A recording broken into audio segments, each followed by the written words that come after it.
All right, I think we're going. So, welcome everybody to the very first episode of the Monday Show. I am your host, Troy Everett Loxton, and joining me, as always, is my co-host, Raul Rodriguez. Man, how's it going? Very good, Troy. I'm very excited for our first episode, and let's Oh, I see what know we're talking about today. it's going to be crazy. I think what we should do though at the very beginning here is kind of explain to the audience what we plan to kind of do with this podcast and explain some of the segments that we're going to be running throughout. So, the podcast is called The Monday Show. So we're going to be doing this every Monday. And to give everyone kind of a heads up, we are going to be kind of recapping movies, television. We're going to be debating, pitching movies. We're going to be doing everything from debate. Yeah, like I said, debating with each other. Like, Raul, you said that. What's a movie that you love? The Wizard of Oz? The Wizard of Oz. I don't think I've ever actually seen The Wizard of Oz. Oh my God. Right? Really? So, so Wow.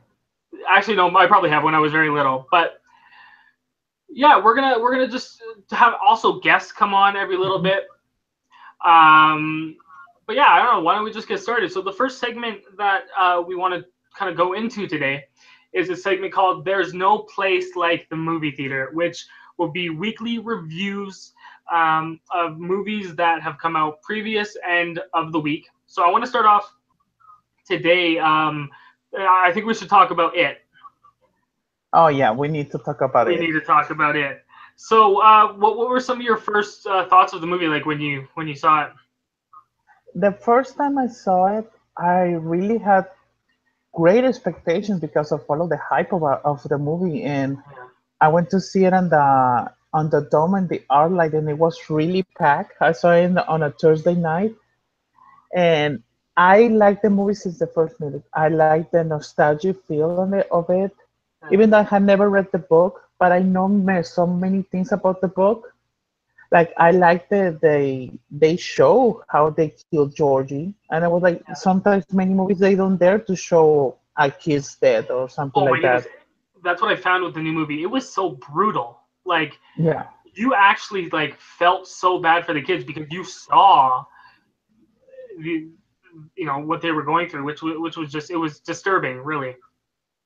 yeah, and also like one of the my favorite character was Ben because I felt very related to Ben because I also was a victim of bullying when I was younger, and so even though I didn't get to those levels with the bed scene when Henry Powers is with a knife putting a niche on his stomach, I was like, damn, that is Yeah, brutal. And I really like how he defended himself, like kicking him, and then starts the chase.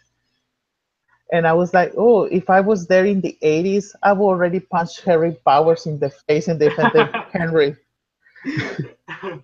it's true. It did, and I did. I related to him as well. I gotta say though, all of those kids like they were all exceptional, and it's very rare to have a one good performance from a kid in a movie, but to have a knockout like each and every single one of them were just spectacular. I thought.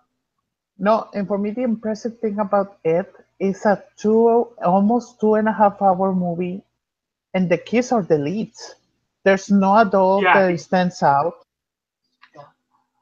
To trust a $30 million budget movie to a group of kids and maybe like the only one that had a 16 job was Ben Walker from Stranger Things, and the other yeah, ones are like the first picture. it is. It's crazy, and especially like casting. Like, well, everyone knows who like the Skarsgård family is, right? With Mhm. his father and stuff, but like I didn't really know who Bill was. Like, so even casting Pennywise as someone that was almost unrecognizable when you went from someone as Tim Curry in the original, which was perfect doing it. It was. I'm glad. Like, didn't it just break the record for highest movie in September? Is what I just read, or like horror movie in September or something like that. No, So it's the $125 million for the first weekend, and September is the highest record for any movie in September, but this is the highest record for a horror movie ever. wow. See, that's crazy. And like you said, it's all unknown actors. But overall, like I think, did you think it was scary?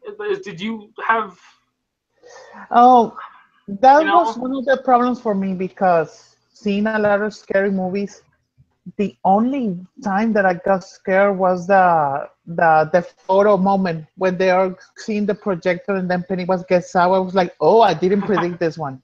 I was like, okay, this is a good one.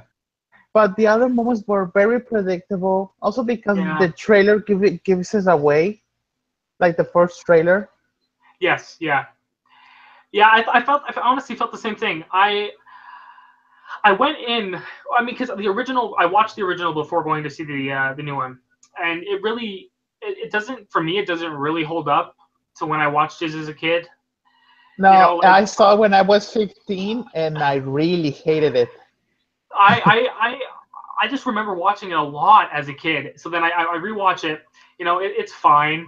It's not really scary. It's boring at times, but overall entertaining. You know, so yeah, this new one, it just felt very similar. You know, except for it wasn't as goofy. You know, it took itself more seriously, which was, like I said, it was brutal. It showed you the actual horror of that reality of living as those kids, And especially with. also the kids say bad words. So the miniseries was on ABC, so that was just very True, different. true. Well, yeah, and yeah, like I said, I found it very bland. I guess, you know, it just felt. And oh, and another thing that I hated, and I messaged the guy on Twitter to see if I can get him an interview with him because I just want to talk to him. But the sound design and the music in the movie for me almost ruined any kind of suspense of thrill or any wonder that I had what was going to come next because the music led you right into it. And I hate when Oh yeah, movies and do this that. one, Yeah, yeah, it was. yeah, that's the thing that also I got really bothered also because seeing it right now for the third time, I was like, wow, they really relied a lot on the music. That's the thing where I noticed it.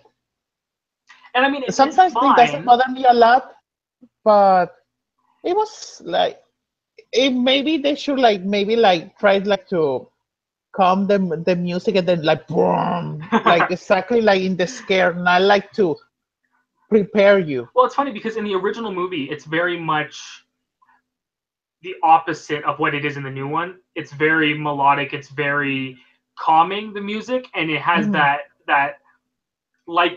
it's easy to listen to. Whereas this one, it does. It just kind of punches you in the face and expects that to scare you on top of the visuals you're seeing. Yeah, yeah, that's true because I noticed it the first time. I was like, when that moment in the projector when the music starts to build up, I was like, what is gonna happen? And I was already prepared for the scare. And this is the moment when the projector when Pennywise gets out, I thought it was only go he was only to get out and that's it. Not like to go completely giant and going to try to kill the kids. I would have liked Mhm. a reverse scene that he gets out and grabs one of the children and puts him in the photo. That would be Oh, much scarier. yeah, that would have been like, oh my goodness, even the visual effects of that would just look really spooky. Oh my Yeah, goodness. because because I reminded I don't know you have seen this movie The Witches from the 1990s. It's with Angelica Houston that he turns a lot of children into rats, into mice. Oh, maybe not. I don't think so. It doesn't sound familiar, but I'll write it Yeah, down. it's one of my favorite movies when I was little. And there's a story that the grandmother tells to the kid that one of the witches, one of her friends, transported her to a painting. And so when their parents trying to find her daughter, they find the painting, and you can only see her daughter in like a window, and she's Oh my goodness. screaming. And this is a PG movie, and you can see only her scream like this. And I was like, I saw when I was like 6, I was like, I was so intrigued because of the painting because it gets really dark in like a minute because she then says, and then they can never get her out. And then she got old, and you can see her as an old woman. Like the painting, of course, she it's not animated. There's another scene when the painting she's outside of the cottage giving food like to the chicken, and then you can see. the painting without anyone. Only you see the cottage, and that's when when the old lady says, and then she disappeared. Like she lived a whole life in that painting. And this is The That little Witches? girl, the Wow. witches. I'm going to have to watch that. That sounds pretty messed up, actually, for a PG movie. Oh, there's a lot of more stuff, and because that movie, when you see it, I'm gonna give you. I have an idea, like to do like a whole trilogy, because there's a moment Oh. between Angelica Houston and that old woman, and I Mhm. was like, this is an idea for a prequel, a reboot of the first one, and a sequel, because there's a lot of ideas in only that scene. It's almost in the finale of the movie. And so when remember that painting moment, the first time I saw it, I was like, it would have been interesting to see, let's say Stan, because Stan is the most weakest one of the group. Yeah. Seeing Stan trapping the photo for like 2 minutes, and then he And says, the "What kids happened?" freaking out trying to get him out of the painting even though they can't. That, oh my goodness. It writes And itself. That's and then awesome. and then Stan could say how much time I was there. And then let's say the guy from the kid from Swiss says you were there for like 2 minutes. I was like, it felt like 5 years. Yeah. Maybe like Love a it. 5 year hell. I was Yeah. like, that would be so cool. Yeah, that's true. And then I was just thinking too, the guy that played Bill, Jaden something. Anyway, I think he was in another movie last year, but he also very surprised me. And I think um, they should have. I was thinking about this, right? Because they really make Beverly the damsel in distress at the end, right? With I with her didn't getting like that captured. also. Yeah. See, and you know what? I was thinking about it. What I would have done is I would have just had Bill say, "No, screw this. I'm going to go look for my brother," and Hmm. then the kids going after him, and that's how they get to this. See, for me, that was the only other thing that really bugged me about it. No, and also another scene. This is when the first time I saw it. Also, remember when he shots Georgie, because this is a whole play. Like he thinks that he's killing it, but let's say another twist that he really killed Georgie, and Georgie was living there in the sewer like a prisoner of Pennywise, Mm-hmm. and he really killed his brother, and Pennywise was playing with everyone's minds. Oh yeah, yeah. Okay. Also, I had a question. So you've seen it 3 times, right? Yeah, Um, at the end, when he sees Georgie, his arm is cut off when he visualizes it. But does he know that his arm was cut off? I think he didn't know, because seeing it 3 times, he didn't even know about the arm, So because he yeah, was that surprised. huh? Because yeah, that must like to me, he would just visualize his brother in the way like just regular. But I wonder, I don't know.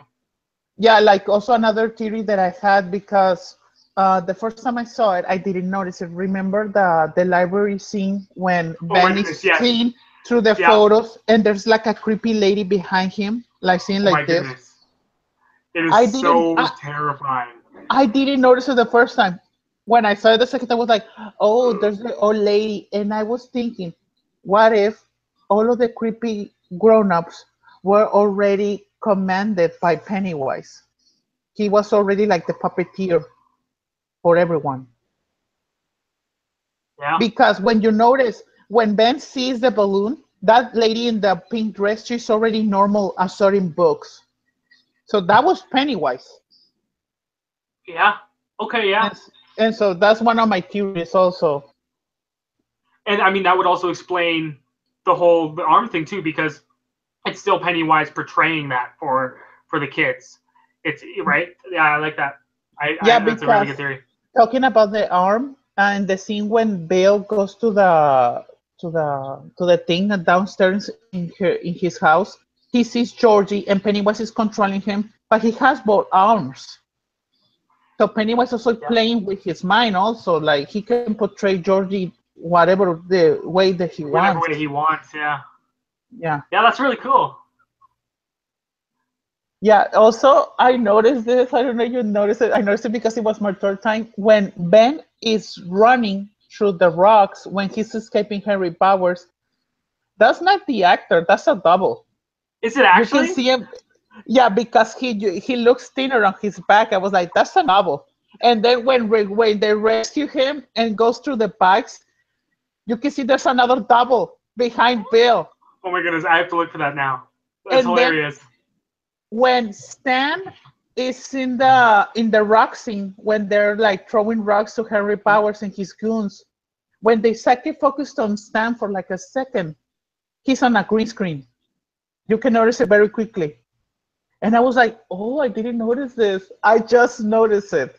Wow, I'm gonna have to keep an eye on that for that too.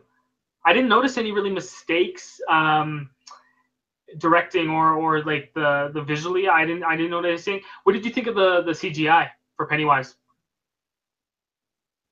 Like, I didn't notice a lot of CGI. Like, the only CGI that I noticed was when he got big and when the mouth. Yeah, What is what that? Well, that's the thing. Like, that's what one of the things I saw a lot of people talking about online is that the CGI looked really bad and that the effects, weren't up to par. But to me, I thought everything. I didn't even really know they used CGI other than that mouth scene.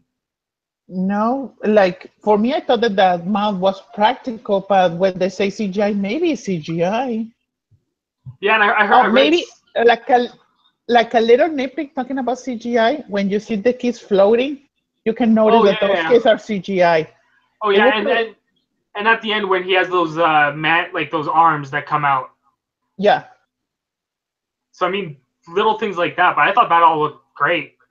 Yeah, but the positive about the movie is because, like we just said, it wasn't that scary. Maybe some problems with the effects, but the drama and the kids are very good. Yeah. The story is great. That's the thing that it brings it up. Oh, even weighing out the pros and cons, I really do think this movie is great. Like Yeah. take account of everything, like all the little nitpicks you have of it.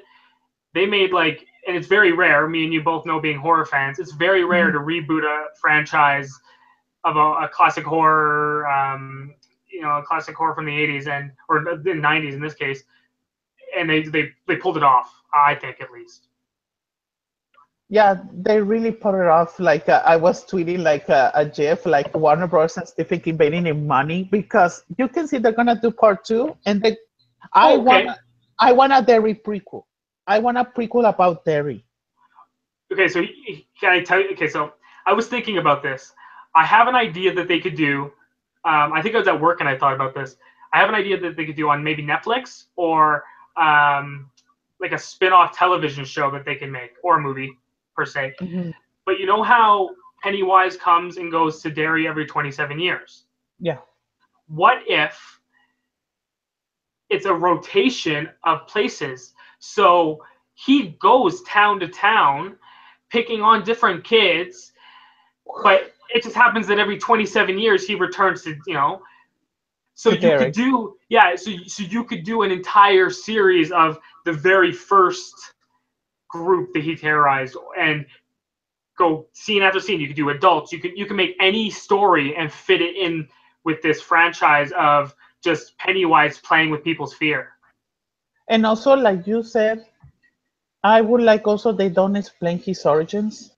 Oh, That he's only a killer clown and that's it. that is it. That's the problem with a lot of the slasher movies. They started explaining the backstory of all these important, like these cool villains, and what makes like a Michael Myers or a Pennywise so cool is that like they just come and they mess things up, and they terrify you and they kill, and like that's all you need to know. Mhm. But yeah, no. Overall, did you have a rating for it? Like, what would your score be for it? Yeah, give it a 9 out of 10. Out of 10?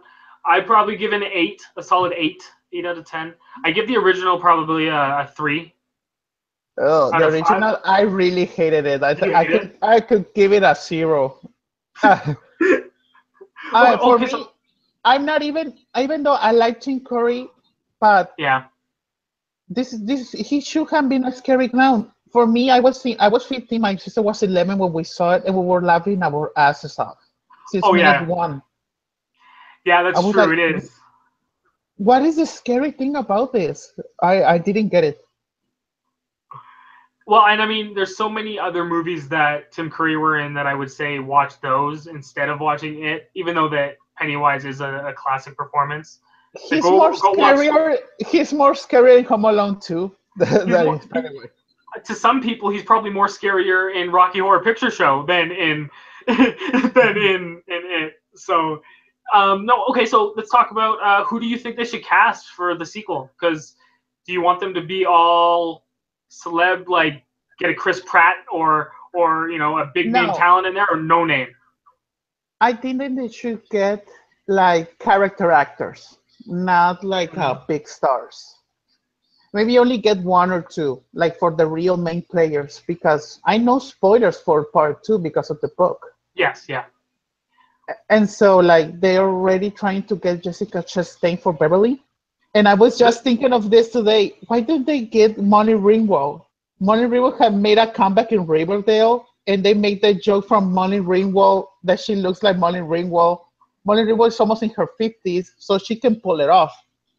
that is genius. That is so smart. I love that. I'm gonna campaign for that. That would be so cool. And like, I don't know, you have seen Riverdale, but she, even though she's almost in her 50s, she looks like 40, like 30. She looks great. Well, and like, look at the technology that they have nowadays anyway with what Marvel has been using. I'm sure if they needed to, they can make her look younger. But I haven't actually watched Riverdale yet. I've seen the first episode. I'm gonna finish it before season 2 comes Like, out. like she doesn't look like that old. No, that's genius. I love that. Like she's And 49 according to I IMDb. well, and I bet you like what is she on her IMDb? Is she like in a lot of movies coming out, or is she just kind of floating around still doing like TV shows and Uh, whatnot? yeah, Molly Ringwald has been recently on Riverdale and doing a lot of those kind of lifetime movies, direct to DVD movies, TV So shows, she's ready for a comeback then. and Let's also get Molly Ringwald. She's on Riverdale. Riverdale and Ed is Warner Brothers, so yeah, they can do a genius. negotiation. Yeah, no, And for yeah, I like that. the kids is a hard one. I like that they say for Bill, like Bill Hader. I like that. Bill Hader, I like, and also I really want Richie to be the guy from the first movie. Seth Green. Seth Seth Green should Green. be Yeah, Richie. I would like also that one too. Right? So we got Molly Ringwald, we got Seth Green, we got I love Bill Hader. That's a great anything he's in is gold. Yeah, we need to find a band because I don't want because that's the hard thing for Chris Pratt because Chris Pratt is already very muscular, and so He would even though he would I have don't to know gain things weight for about the the role. book, yeah, like we need to get a regular Hmm. guy like John Ritter in the miniseries. Like we need to get a regular actor. What about like Like I'll just like an Ed Helms or maybe a Jason Sudeikis? I was thinking when you say Jason Sudeikis, I was thinking Jason Segel, but he doesn't look like Ben. Maybe like a Jason Segel type because he's not very thin. He's very like big shoulders. Yeah. He's very tall. Hmm. That's a hard one for Ben. And then Mike, what about like David Oyelowo? Is that you say his last name? Or Oh, oh, for Mike, that's a good one. David Mike? Oyelowo. Oh, you can also get that would be cool for me because I'm a fan of Empire, but Terrence Howard Yeah, I was because thinking Territory. Yeah, yeah. what is another? Stanley. I Oh, for Stanley. Mm, You need almost like I want to see like a Walking Phoenix almost. yeah, and also like knowing spoilers, they don't need to pay a lot for Stanley. True, true. They can get Christian Bale for 5 minutes in the set, and that's it. Yeah, right. Yeah. He'll yell at everyone and then leave. Yeah. Okay. Do you think they're gonna get Bill back for Pennywise in the sequel? Oh yeah, they have to. I think they're gonna make him a contract for like 2 or 3 movies. I hope so, because he's great.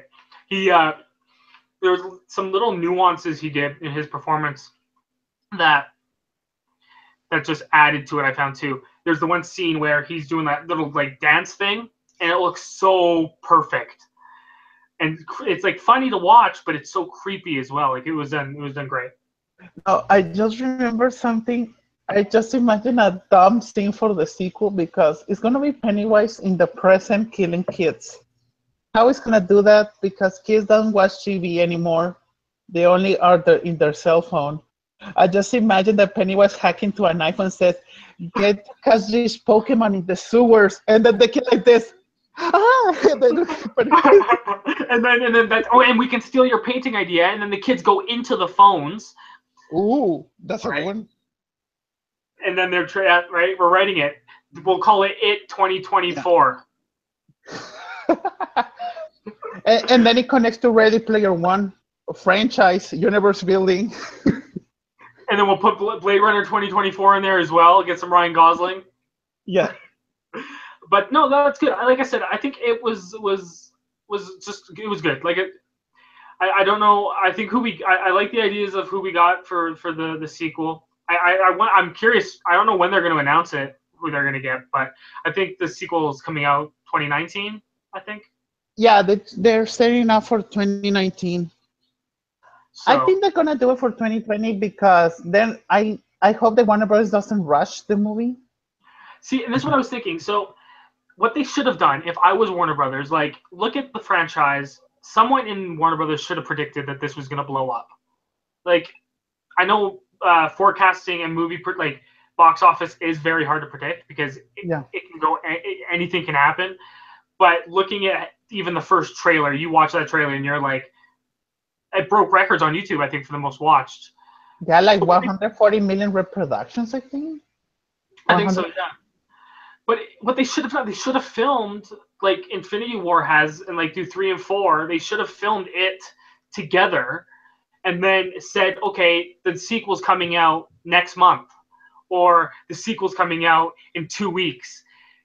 Then not only would they probably be spending less money because they're going to be on the same lots, the same, they can be doing everything at the same time. Even if they had 2 or 3, 4 units going, they could be filming a bunch of stuff, release the movies on 2 consecutive weekends. Look what came out if you would have had Chapter 2 come out against American Assassin and Mother, it would have dominated the box office again. I don't think a movie franchise has ever done that before. I think that would be very an interesting thing to see what would happen. Yeah, with movies. The only one that had done it did it was Matrix, because Matrix 2 was in May of 2003, I think, and then December was the third one. Oh wow, I didn't know that. 2 movies in the same year. Yeah, because I saw them in the theater. I remember. Yeah, I never saw them in theaters. Thankfully, I never saw them in theaters. They were so disappointing. True. But yeah, no, I think that would be a really cool thing to do. If I ever become famous and direct movies for big pictures, I'm going to do that. I'll release one, I'll do the Fantastic Four movie for Marvel, and I'll do because by the way, sometime on this podcast in future episodes, I'll pitch you my my Marvel Studios presents Fantastic Four movie because it's awesome. Oh, cool. But I'll do that, and then the next week I'll release the sequel because that would be awesome. I think fans would freak out. Because also, talking about horror, let's say Get Out. Get Out was like a $5-6 million budget movie. And yeah, 5 million. 5. Yeah, and also I know that Jordan Peele doesn't make a sequel, but talking about that movie was so cheap, they should have already made a sequel, and they should have made a lot of money. Exactly. Well, did you talking about Jordan Peele? Do you see he's doing that new Black Klansman movie with Spike Jonze? Yeah, it's about a story about the KKK, I think. Yeah, it was a black dude that joined the KKK and ruined a bunch of their meetings and stuff. That's awesome. Yeah, I really like that premise. I think just Jordan Peele is a genius with Get Out, especially. That's well, it's I think my second favorite movie of the year. It's Ooh, you can get fantastic. Jordan Peele for Mike. Yep, love it. That would be perfect. I'm just like looking at his picture here. That would, yeah, perfect. And also, we need more diversity in dairy. If they're gonna stumble with different kids in, let's say, like 15-year-old, 14-year-olds in like the sequel, there should be at least a Latin kid, a Chinese kid, and a Indian kid. There has Agreed, to be like more 100%. different. Well, you know what I was like, and especially with my idea of doing it every different years. What if you did a Bollywood movie set like on year 15 of when Pennywise was doing his stuff, set it in India with Indian actors, do an Indian, like actually an actual Bollywood movie, and make a sequel overseas. You could do so many things with that premise and have a broader audience watch it by setting it in different areas of the world. Yeah, and also because Pennywise can be anything. For different cultures, they can perceive it as a different creature. And Yeah. so that would be the mystery of it. That's a good See, idea. Pennywise, That's a great idea. this is what the world needs. Pennywise can bring us together as one and stop all this war and fix everything. All we need is Pennywise. That's true. But no, why don't we move on? You saw American Assassin. You went to the premiere, Yeah, so I want to hear about it. yeah, the premiere was good. The movie was, even though I'm thinking about it, for me, the first time I saw it, I was like, and I'm gonna confess it, I fell asleep because the middle part of that movie was so boring. It, And, it the beginning of the movie grabs you, and mhm. you're like, "This is gonna be great," and then it just like hits the bottom of the slope so fast. And I thought, even though I thought it was gonna have like a crazy twist, I thought that Michael Keaton was gonna be like a bad guy. Well, And yeah, that would be cool. and I was like, it was so predictable. And and I think they're like setting it up for like a franchise if it's good. But I was like, eh. Now I'm thinking about it. For me, that movie is like it's good, but it's good when you see it on Netflix. I'm glad that I saw it for free. Were any of the cast at the premiere? Yeah, Dylan O'Brien, Michael Keaton were Well, they're there. all there. Did you get to meet them? Because I. No, they were. I was like in the last row, and they Hey, were that's all like, that matters. You were there. You're in the I, same room. yeah, I was in the same room, and like when the lights go out, like a lot of the stars went to different seats, and like Dylan O'Brien was like 2 lines ahead of mine, and I was like, if I go into the darkness and say, can we take a selfie, and maybe one of the guards can keep me out, so I didn't risk it. Yeah, because I'm sure they would actually, knowing the security in theaters. Yeah, But no, yeah, I think so. The best way I think I could describe American Assassin is it's the best movie to watch when you're snowed in, it's cold, you want to just stay home, maybe just waste your time watching different movies, throw it on, maybe you have to go do your a load of laundry in the middle of it. It's the perfect background movie to just put on. It's going to entertain you. Some of the action scenes are cool. I wouldn't say they're yeah, very memorable. Dylan O'Brien, this kid needs to he really needs to sign on to a Tarantino film or a Coen Brothers movie, or I feel like with the Maze Runner and with with this movie now, and what else has Dylan been in? Teen Wolf, but it already ended. The series it just ended. Yeah, so he needs to work with good, I want to see him perform a good script, a written script with good directors, because I think he has what it takes, and especially in this movie, he played a convincing character. Like I bought it. Like he had the emotion in him, and I think he's had that in every role he's had. In my opinion, I think he's great. Yeah, because the first part of that movie, seeing him like getting all of that information, like to get revenge of the terrorists, that was the most interesting part of the movie. After he gets trained by Michael Keaton, is when the movie really slows down.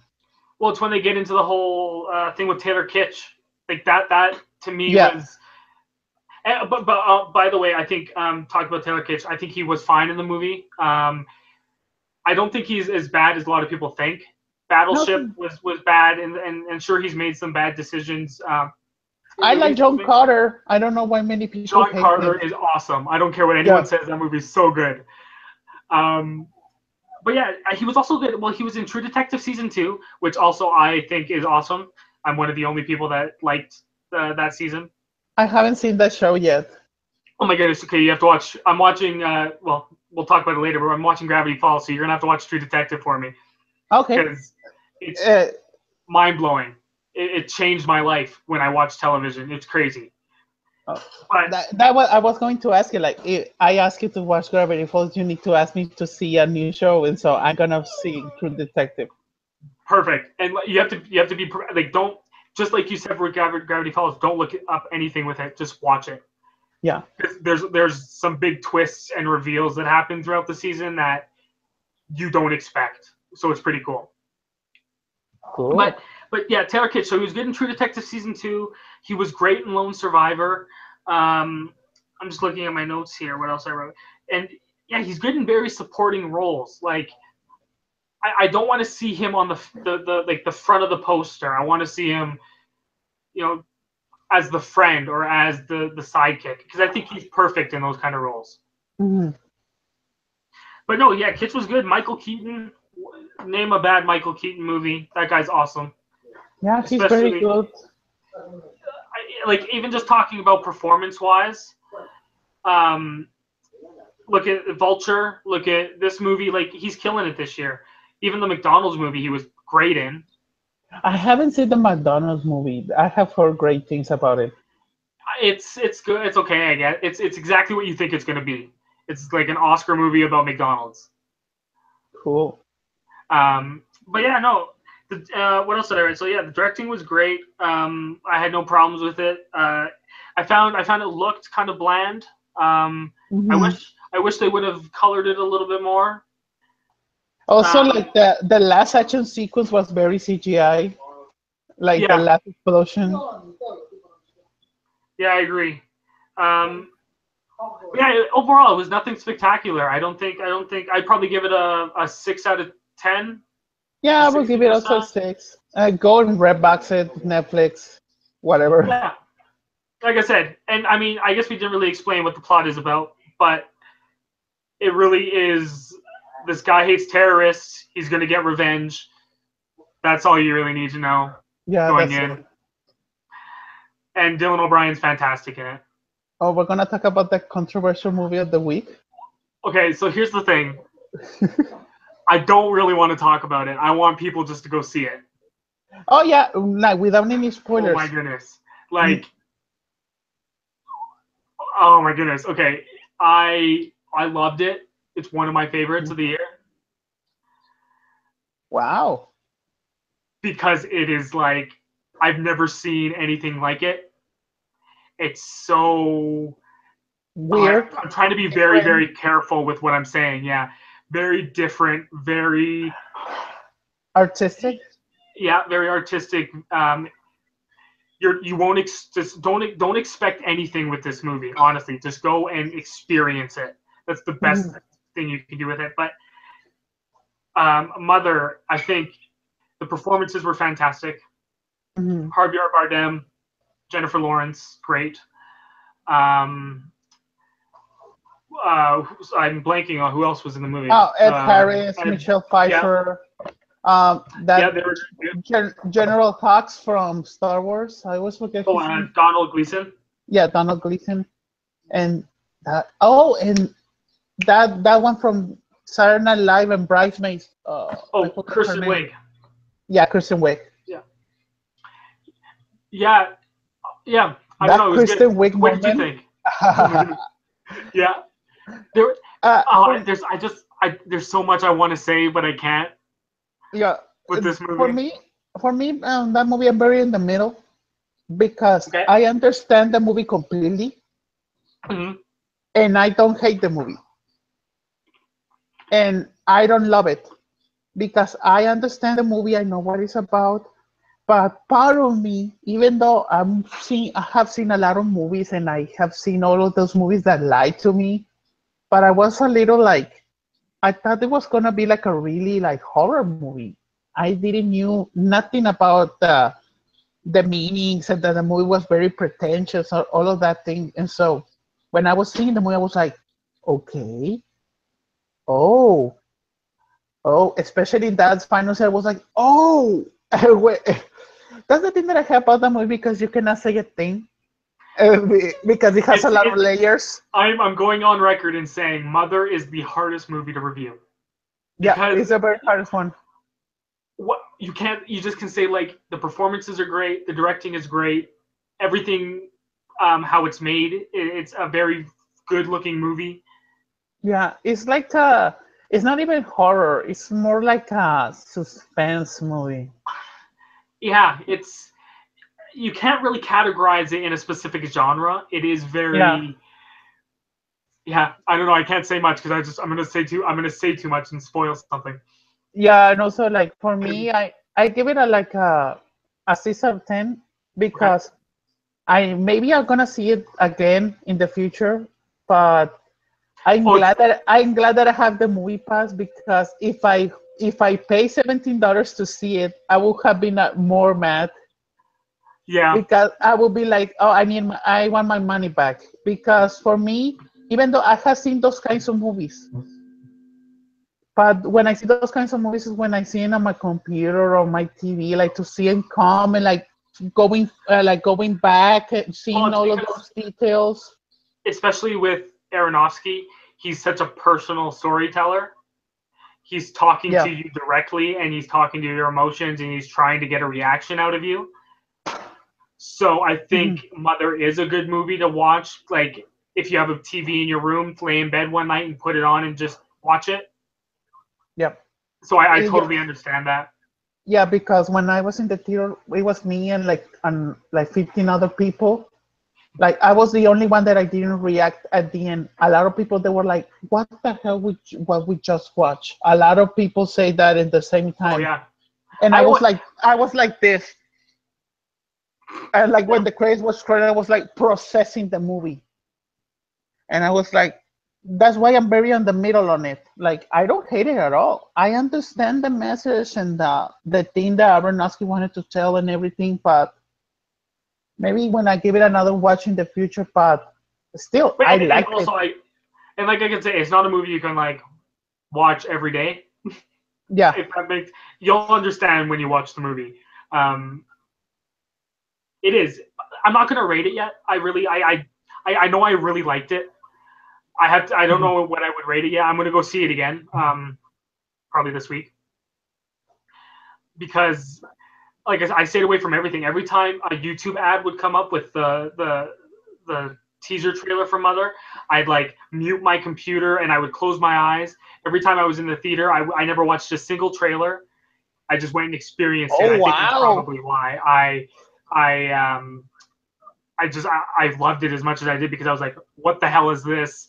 This just like punched me in the face. Like, oh my goodness. No, for me, I was seeing it the first time, and they put out a trailer for Mother says in 1 week, experience the movie that you're gonna remember when you saw it. And they put out a lot of scenes from Mother. Was like, okay, and then at the end of the show it says, don't forget to go to the box office to buy a ticket to experience Mother. And I was like, I like a lot of people laugh. I was like, they're really like marketing this movie, and this was before everybody knew about all of the things that the movie was going to tell. Well, it's funny because if I put myself in Aronofsky's shoes, I think that's hilarious that he was like in front of it. He's telling every person to go buy, knowing that we've seen the movie and what it's about and what we see. I think that's hilarious that he's like, "Hey, everyone, make sure you go see it," because he knows. I don't think you can make a movie like Mother without knowing that it would get the kind of reaction it's getting now. Yeah, and also I think even though it's bad press and good press, but for me I see it as a good press because Well, are gonna be definitely, curious. People are gonna be curious to definitely, see it. and I think especially I was reading a couple of the reviews, and the only thing that I kind of noticed was left out in a lot of things is the fact that like no one's mentioning the performances or the like how we were mentioning the directing and that kind of stuff. Everyone's strictly attacking the story, and this was something I was actually, and I'll ask you this because I'm curious what your thoughts on it is. I was talking to a friend the other day. Do you think when you're critiquing a movie, you can critique the story? Because technically the artist is he could be telling a personal story. He's trying to convey a specific message. So is it our right to pick apart what he's trying to convey to you? Because especially with a director like Aronofsky, everything is on the screen and it means something. Everything Mhm. has a purpose. So we can critique how it was made and how it was put together, let's say, but can we really critique what the message was and what he was trying to tell us? And that's something I've been thinking about for the last little bit when reading a lot of reviews, because people go ahead and they just go attack what the movie was about in the story. And it's like you go back to ancient times of like how storytelling was something that we brought stories, and that's what Mhm. movies have done now in modern days. It's just, to me, it's one of those things that I've just been contemplating recently. What do you think about it?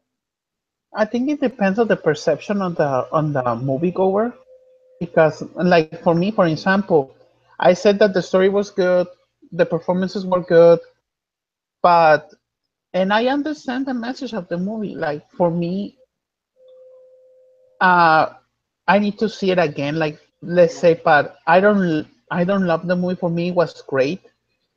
If I let's say when you just said going to critique the story directly, and I'm gonna put out the example. I know you have seen the movie It Comes at Night.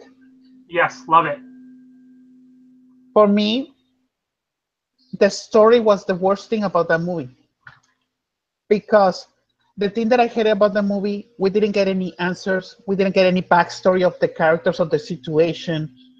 And but Yeah, even yeah, that's and, true. and I even put it on a review. Like I cannot say that this movie failed because it kept me interested.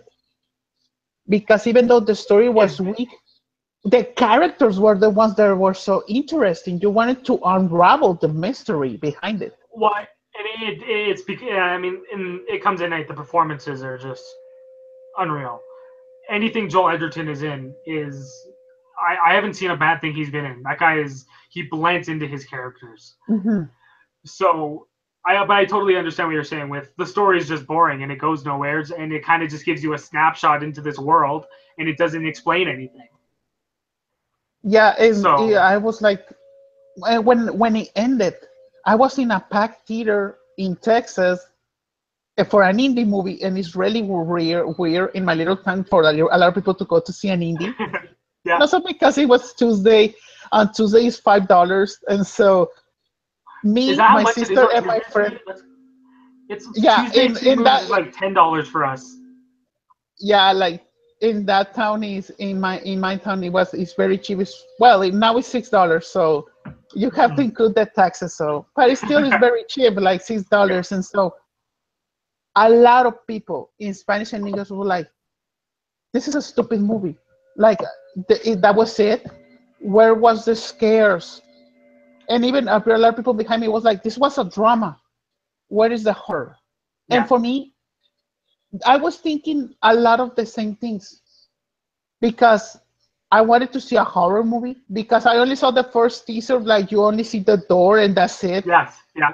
And even my sister, I was like, "What movie we're gonna see?" I said, "We're gonna see the one of the door."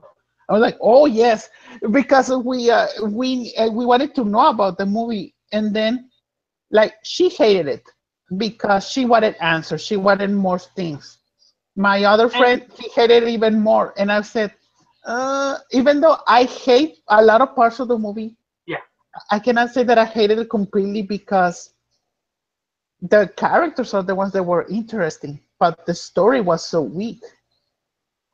yeah. For me, I liked it. It's because it's funny for all of these movies that are very like small and independent. I Mhm. don't read a single thing. I just look at the title and I write it on my phone and I say, when you're able to watch it, just watch it. So I stay away from everything. So I really don't go into these movies expecting anything. So that's probably why I enjoy them so much. And especially being a Mhm. filmmaker, it's like I see these directors and they're taking chances and they're making very Mhm. artistic movies and doing it with a flair, I guess, right? And I think it's fairly like that's probably why I enjoyed it as much as I did. But Yeah, and also like there's going different examples of indie directors. Like it's also like I told you, it depends on the perception of the movie. For example, Get Out. A lot of people were expecting a horror movie, and I when I actually saw know a lot of people that hated Get Out, and I loved and it. But I and know a I lot of people loved that Get Out, and a lot of people, and I have discussions with a lot of my friends every day. It says, "Oh, Get Out is the best horror movie of the year." I was like, Get Out is a great movie, and also it's my top two of the year. yeah, But for me, I don't consider it as horror. For no, me, not at all. it's a satirical thriller that laughs of today's society. Yeah, I agree It's 100%. like it's like a Hitchcock movie. Yeah, Hitchcock was very suspense. He was never into horror. And I was like, if Hitchcock were alive today, he would have made Get Out. They have the same beats of a Hitchcock movie. yeah, no, that's yeah, I agree 100%. That's so true. Yeah, and also It, like Split. A lot of people say it's a I horror. I love was like, Split. Split is not a horror movie. It's a Oh, thriller. Also, it's a suspense movie.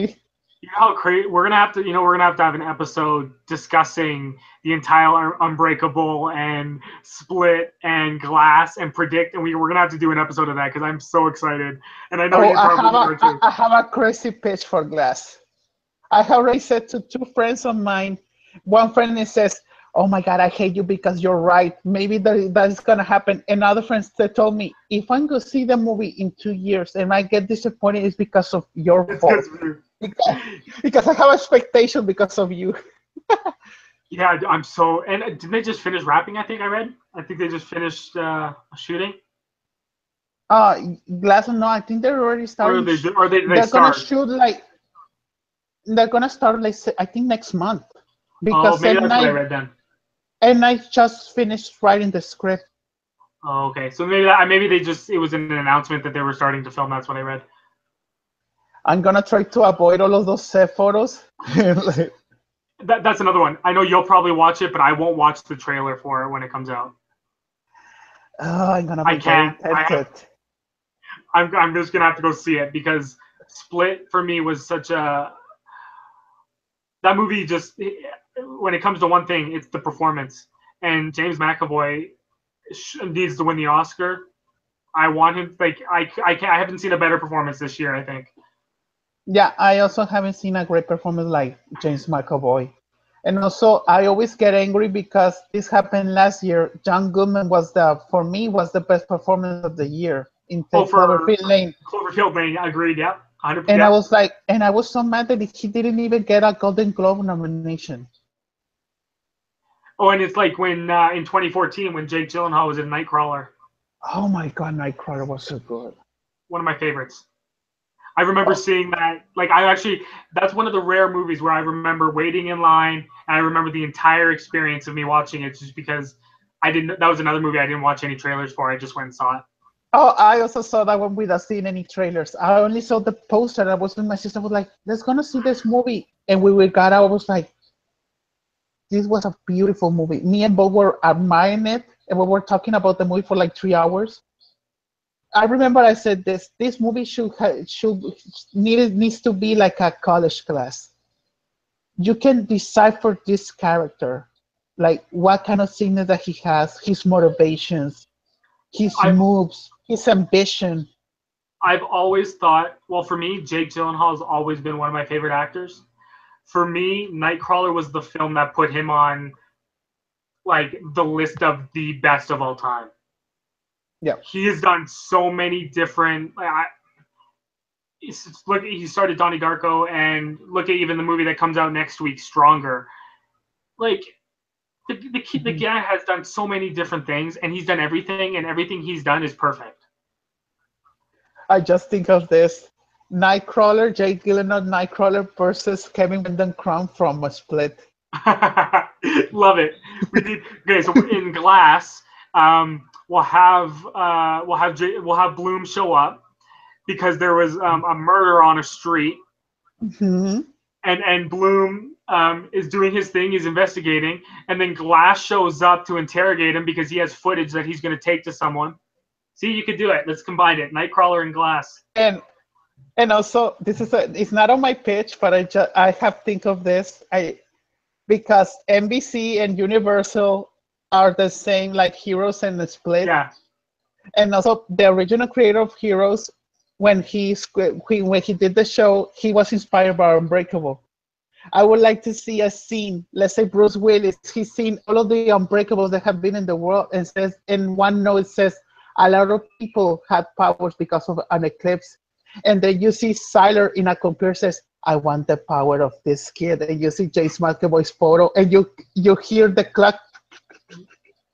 That would be like the ending for for a class, the Heroes Unbreakable universe. I would be so even satisfied if like James or like what's the girl's name in Split? And Anya Taylor-Joy.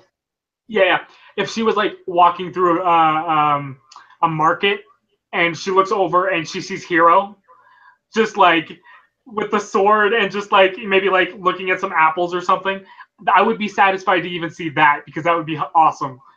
But I love Heroes. Or maybe seeing Peter Petrelli like is scrolling through like an iPad or seeing like the news, and he sees Bruce Willis walking by as David Dunn. Yeah, or you can even have like they're going through a town and his brother Matt, he's like in charge and he's the mayor of the town. You could do all of it. Let's do it. Let's write it. No, even better. You can get not only one person. Mohinder narrating Glass. That's it. Done. Mic drop. Yes. Okay, so let's just because I'm really eager to talk about it, let's jump into our next segment, which is called What We're Binging. Now, thanks to you, I started watching Gravity Falls. Oh. Uh-huh. And I only oh yes. Oh my goodness, I need that. That is awesome. I'm a big nerd for Gravity Falls. So is that like a page-to-page replica of the journal and the show? Yeah, and also has spoilers from the whole show and after the show. That's why when you finish the show, buy it. Okay, I will. Okay, so but going into it, so I got to watch the first episode. I started watching the second one, but I got really tired, so I fell asleep. But I love it. This show is. I was not expecting what it was like. Being a Disney show, I was expecting when you told me to watch it and you kind of told me kind of what it was about. I still was expecting it to have that Disney feeling. But I almost had the same feeling as after I watched the first episode of Lost that I did after watching the first episode of Gravity Falls, because I'm like, what the heck is going on? I had so many questions, and I'm really excited to finish it. But so I wrote some notes. Yeah, tell me, and I'm gonna tell you. Okay, so I'll start with the characters. Yes. And for anyone, so actually we should start this off by you have 30 seconds. You have to sell us on the show and just kind of tell people what they should expect. Because if anyone can explain it, it would be you, and you would do it perfectly. Okay, Gravity Falls is about Dipper and Mabel that go to Gravity Falls to visit their uncle, to work for him in Mystery Shack. He sells fake stuff about different creatures that he doesn't believe in anything and any magic. But then Dipper finds a journal that reveals that Gravity Falls has a secret and is part of a bigger conspiracy between different creatures and legends. And that he starts his journey through his summer. It's like Lost, Supernatural, and Twin Peaks. The other show? Twin Peaks. Yeah, that's what also another one that reminded me of the first episode, because I had the same feeling like Lost, Twin Peaks. This one, it was just like I need to know what happens like right now because I'm so excited. Yes. But yeah, so that's true. It's a mystery. It's like you were saying. This kid finds Dipper finds the book through this tree or this mechanic thing that was in the ground. He finds his journal, and it's like all of these different pages. And I realized near the beginning of, or like one of the first times he opens the books, the first page was the gnome page. Yes. Which was totally a flash to obviously the end which was one of the funniest things I haven't laughed that hard in a long time. Bam! Yes. Like that was one of the funniest moments at the end of the episode when the vampire boyfriend turns into just like a whole bunch of gnomes that then Yeah, they're like, okay, we're gonna kidnap you now. I just like, yeah. what the heck? It's that. When you said that, I remember the first time I saw it, I was like, what the hell is happening right now? I didn't expect it to be like that kind of weird show. I was just sitting here watching like the show, and it was so good. I was so entertained, and then these gnomes appeared, and they started kidnapping Mabel, and I was like, what is going on? And then I have so many questions. But And when the nose are like in a transformer. yeah, which I thought was so cool how they did that, because they didn't have to show that there was like, obviously there was so many gnomes that it blended into the figure, right? But no, I thought that was great. I thought, yeah, the characters were cool. So far in the first episode, I like Mabel and Dipper. I think they have great chemistry. I looked up who was playing them. So the kid is the guy from Boy Meets World. No, the kid is the Or what? he was in Freddy versus Jason.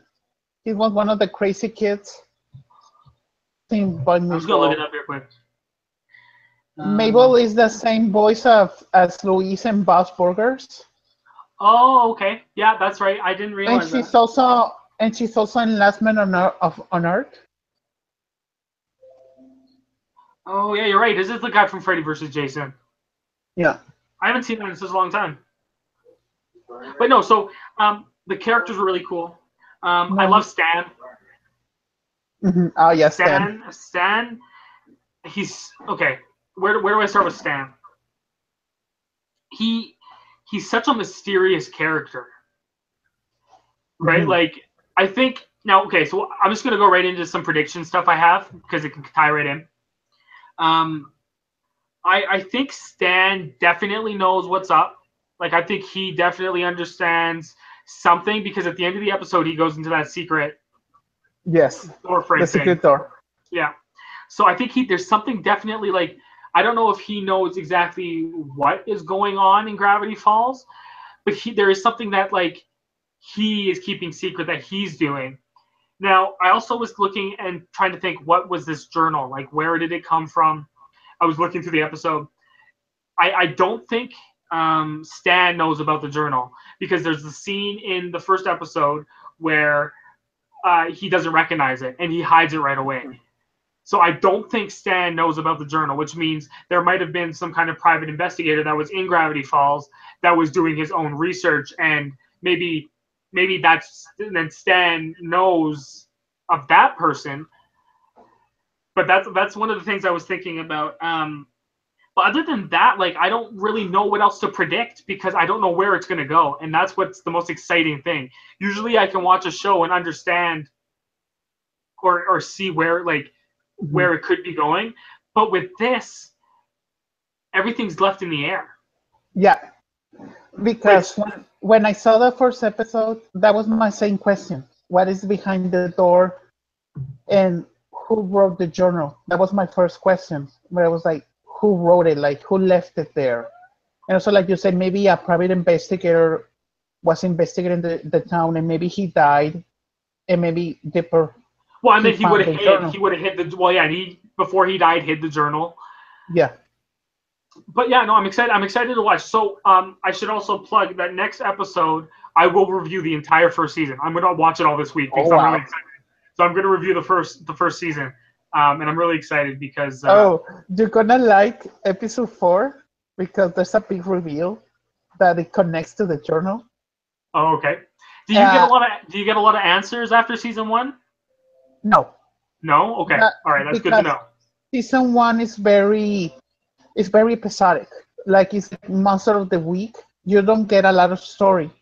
Okay. But you know more about the characters. Let's say, like, that's perfect though. Like, if the season 1 is just gonna get you to love these characters even more and more, so that season 2 comes around, and I'm assuming that's when stuff hits the fan. Season 2 is like answer. Like, there's a lot of answers in season 2. Do they have an ending yet? Like, do they want to hit so many seasons, or? No, it's only season 1 and 2. It's only 40 episodes. Oh, that's the other thing that I like from Gravity Falls. It's a very structured show. It has a beginning, a middle, and an end. Yeah, it was over since last year. Wow. because I thought it was still playing. I thought it was still going on. no, the creator didn't Wow. want to do more seasons because you can see that it's a hand-drawn show. It took a lot of time to produce. I'm Those shocked. Wow. those 4 seasons took almost 5 years to produce. Well, yeah. I'm just like now just looking at it. It is 2012 to 2016. Mhm. That's insane. I'm gonna love the show. I can tell if it's like if it's like a beginning, the middle, the end, and 2 seat. Like, oh my goodness, I'm so excited. Thank Yeah, you for showing me the show. oh no, you're gonna love it. Like the end of season one, like the last 2 episodes is like when you start to like piece the things together. Like where is the story going? It's very like Supernatural because Supernatural season one was the same thing. It's like to know these characters to see what they're gonna do, and like the season one finale was like, oh, this is like the story that they're gonna begin. And like season two, you resolve a lot of the mysteries. And like in Gravity Falls, like one of my questions that you're gonna have is why everybody else in town don't notice these things. That you get an answer in season two because of that. You're gonna notice why Stan doesn't want to believe in Yeah. this stuff, and you're gonna get an answer in season two also. You also get to know more about the characters. Like for me, my favorite character, even though I love all of them, but my favorite one is Zeus. I Hmm. like him so much because he's like a child. Yeah. I like how calm he is. Like he always going to do everything like to be with the kids and also like protect them. And also Yeah. Zeus has a backstory. He has a cool backstory in season two, and I was crying because when they revealed his backstory, and so there's a lot of stuff, and I don't. I just Yeah. want to I'm so see. excited I to see just it. want to see you when you see episode 31. Episode 31, like season 2, episode 11, is the big reveal. Okay. I just want to I'm see looking you forward how. to it. I want. Maybe you know what I'll do for season 31, whatever episode you just said, Episode um, 31. 31. I will do a live reaction to the episode. It's only a 20-minute episode. I'll do like a live, full-on, like watch for the first time, record it, and I'll put it on the channel. Yeah. Before you see the episode, do you do like think about your theories, and then Yeah. when you finish, I was like, oh.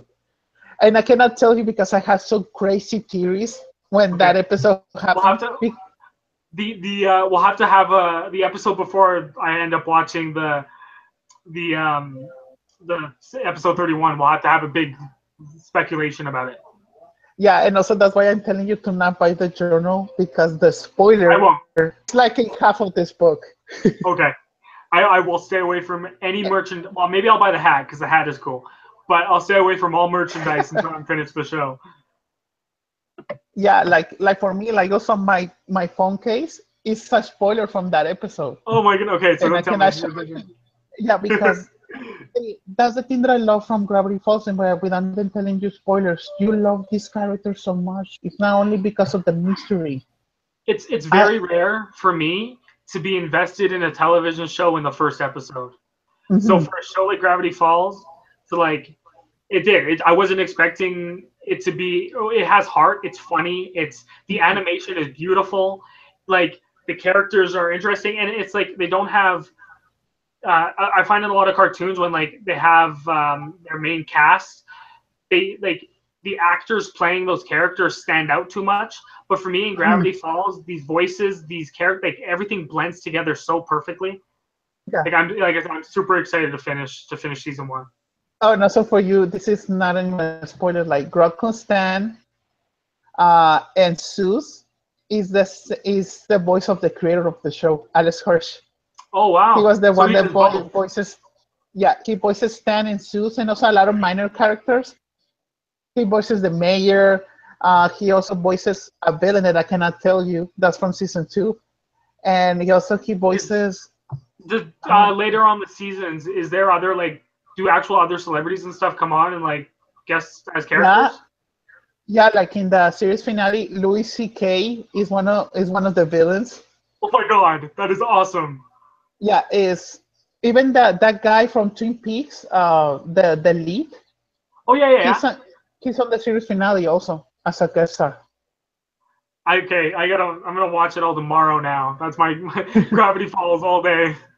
Yeah, because I binge it very fast, even though I wanted to take it slowly. I saw like a 3, 4 episodes per day, and I finished it in like a week because on a Saturday I watched like 10. but I really, and that's what I love about it too is it's they're not like when you're trying to binge a show and they're like an hour long episodes, it can just feel draining.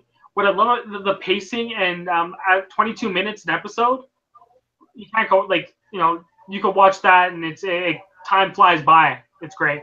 no. And when you see episode 31, see episode 31 and 32, Okay. because even without telling you episode 32, it gives you all of the backstory of that reveal on episode 31. So you have to see Awesome. those two together. Okay, I'll do that then. Because I remember I was like 1 a.m. when I saw that episode, and I was like, "Oh my god!" And then I was like, I wanted to go to see. I was like, "Hell, I want to see what's gonna happen." And I saw the backstory and everything. I was like, that's the other thing that I admire, the writing, because Yes. if, like for example, in that episode, they give you, they connect every single thing. Which is smart, and I love what Alex probably did was Alex they was, probably they probably thought of the entire story and every little detail mhm. first before even going into production. Like they probably knew if they answer all the questions, then they obviously had an idea what they were doing. And also, like for me, when I saw the first episode, when I saw that intro with that music, I was like, I'm gonna like this show. I knew Yeah, the feeling without even seeing the rest of the show. it's true. I'm gonna download it. I'll make it my ringtone. And I remember when I bought the journal, I was like, I cannot believe this. Even Guillermo del Toro saw the show. It has a quote from Guillermo del Toro. Oh my goodness. And Guillermo del Toro is one of my favorite directors. I was like, oh my god, he saw the show. And he liked it obviously. Is Yeah, that what he says at the back? yeah. Now, Del Toro's even though, fantastic. yeah, he says here gathered for pursuit are some chilling facts and memoirs, a geography of the beyond, and a portal to memories of one of the greatest shows ever, Guillermo del Toro. Wow. That wow. Okay, I buy it. That's awesome. Yeah, I want to hear your thoughts and theories, and for me to exchange those theories before I saw Yeah. this episode. Like, No, we're going to. We're gonna have a whole. We're gonna have hours and hours of speculation because this show is just awesome so far. But why don't we move on to the next segment? This is a segment called Dear Hollywood. This is this is what I'm excited for out of everything. Because I have some really cool ideas for this. But Dear Hollywood is a segment where we're going to take some movie news and some stories that are going around Hollywood. We're going to discuss it. We're going to break it down because there's nothing that I find more aggravating than when people don't know what's actually going on and they're just speculating about problems. So I want to just take for instance, today we're going to be talking about what's going on over at Lucasfilm with Disney and with Star Wars, and we're going to go and talking about Warner Brothers and the DCEU. yeah, But I should preference by saying, I'll hear what your opinion is as well. For me, I am a huge Star Wars fan. One of my favorite franchises of all time. I like the prequels. I think there are very redeeming qualities in the prequels. I love the original trilogy. I thought The Force Awakens was awesome. I thought Rogue One was fantastic. I have liked everything I've seen. For me personally, I just love Star Wars. I can't get enough of it. So it sucks that we're going to be kind of talking about the problems that have been going on behind the scenes. And same with DC. Man of Steel, I think, is a superhero masterpiece. I love it. It's one of the best superhero movies of all time for me. Batman versus Superman, the extended edition, is a fantastic film. I will go to bat for it because I think the theatrical version of Batman vs Superman sucks, but with the added 30 minutes of footage, it really just rounds out the story a lot better. Even though there are things in that movie that suck, I think overall it's still a really awesome comic book movie. Suicide Squad I hate. I don't want to talk about that movie. It doesn't exist. And Wonder Woman's fantastic. Even though I think it stole a lot from other superhero movies, I still think it was awesome to see a female empowering movie on the big screen. So I just wanted to put that out there because I don't want people to think that I'm a DC hater or a Star Wars hater or anything. Like, I am a huge fan of these properties. So Yeah. are you as well? Like, what did you think about? Yeah. Yeah, like for me, I'm a big Star Wars fan. Like the same thoughts, except I'm still disappointed of Rogue One. Okay, we'll I get into have that. a lot of problems with Rogue One. Okay.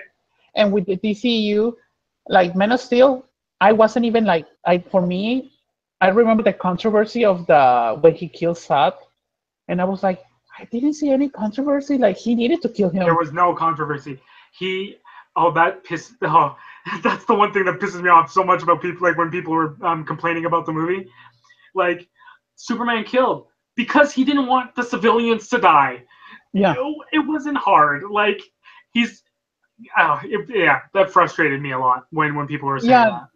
Yeah, like for me, Man of Steel, my only problem with it, even though I like the story, the actors, the thing that I don't like Henry Cavill. Okay. For fair. me, he's not a very interesting actor. Okay, wait here. But before we get into like a lot of the details of Man of Steel, let's start with Star Wars first. Let's just jump right into the segment. So, okay, Star Wars. Let's start in 2015. I think that's when I pinpointed to this all going down. It was May 1st. I have the article up right here. Okay, it was when Josh Trank was fired from. I mean, okay, aside from like the prequels and all that, like I'm talking about all these new movies coming out, right? Trank was fired. What did you think of Fantastic Four? Oh, Fantastic. Yeah, Fantastic. One of the worst movies I have seen. Okay, that's fair. I didn't like it.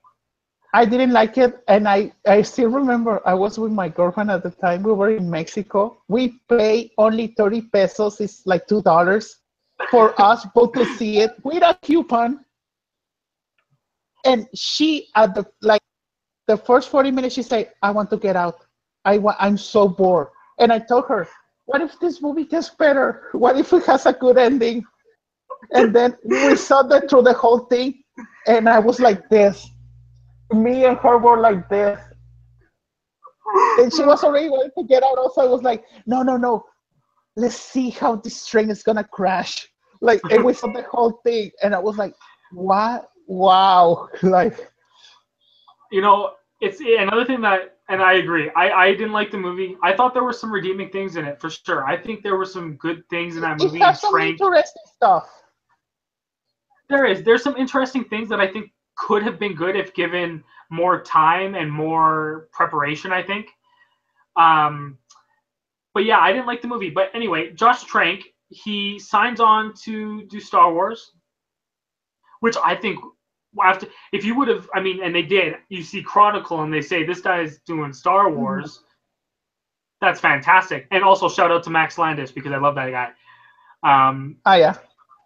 But yeah, I thought Josh Trank would have done an awesome job. So these reports come out saying that like, and I don't like, to me, this shouldn't be news that apparently he parties and there's all these behind the scene things going on. Like, I don't even I don't know if that takes a part of the experience out for you, knowing that a director is like that. For me, it's like, why do people care? Like, let the guy do what he's doing and focus on what the movie is. Keep all that stuff out of it. But you don't need to know the personal story about that director. It's like also, for example, Johnny Depp, with all his controversy that he kills women and all of that stuff, was like, okay, I know that he's a bad person in real life, but I see in the movie. I'm not gonna judge by his real behavior.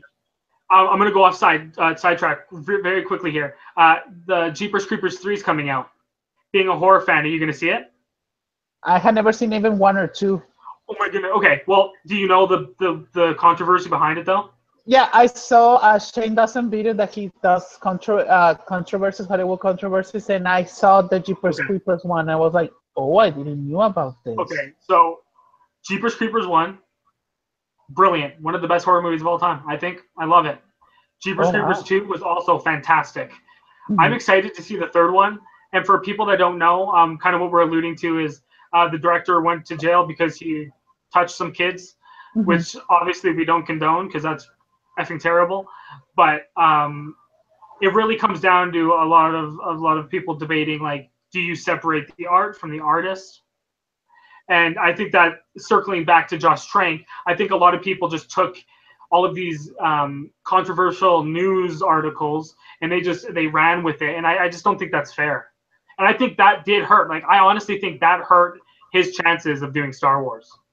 Yeah, Yeah. it hurt his chances also because you know that Fox was against him because he also remember when he did that tweet that that is not the Yes. cut that I was planning that I shot, and maybe it's also because it also depends. Like the studio, I know that the studio gave a lot of money to make it, and they weren't even happy. But they also didn't need like to really backlash on the director because it was also the studio's fault. It's There's two sides to every coin, and I Yeah. think sure, Josh probably wasn't, let's say, like, well, I could not imagine making Chronicle and then having to make Fantastic Four. Oh, actually, you know Yeah. what's funny about this is my movie that I want to make is Fantastic Four for Marvel, and it would be my first big movie, so that's kind of funny. But um, but yeah, I think Josh. I just think there was too many variables that went wrong. Honestly, like, the studio was too involved. He didn't really know what he was doing for the first time, which, making a movie is hard. So I understand. Yeah, and also it's this thing also with the studios like to grab an indie director Yeah. exactly like the first big hit and going like to do a movie like 15 times bigger, and Well, that's like a really radical change. it's true, and sometimes it works. Like, look at John Watts, right, with Cop Car and then Spider-Man: Homecoming. Mhm. Um, it does, and the guy who did Thor, Taiki Taika Waititi, right? Waititi. Yeah. One of By the way, if any, look up that guy. Watch all of his movies. He's a genius. What we do Um, in the shadows and the other so one, good. the Handful with the Um, People. Yes. yeah, yeah. Love both of those movies. Mhm. Um, Taking an indie director and making him do, like, it's crazy that's the big thing now. But so I think all the controversy behind Josh Trank and just the whole situation with the studio versus him, and I think that really ruined his chances to do Star Wars. And, you know, fast forward a year afterwards, right? You have all the reshoots with Rogue One, Oh and yeah. I think so. You started with the Tranks, well, and a lot of people didn't like Force Awakens too. So you had Oh, those all of people. this. Yeah, I've talked to a lot of people that just, the big thing with Force Awakens is everyone's just like, what was the point in making it when you were just gonna copy exactly what four was? But that's a completely different thing because I don't think they did that at Oh yeah, all. they didn't do that at all. And I would debate that it stands as its own movie. Um, that homages things to the original, but no, it's weird. Yeah, So you have because Trank. JJ did how much is because he was respecting George Lucas' vision. That's my theory. And people get mad, and this is another thing that doesn't make sense to me. Why do people get mad that Disney's playing it safe? Right? Like, I doesn't think it it like depends. doesn't it Like make for sense to make a safe, successful movie that is going, like, it's good? yeah, like for example, like Row One. Now we're going on the subject of Garrett Yes, Rogue One. Edwards. When I saw that first trailer, I was like, this is the movie that I wanted to see. Even though I like the prequels, when I saw Star Wars for the first time in '97, I saw the trilogy. I was like, when I thought of a prequel, I thought of that.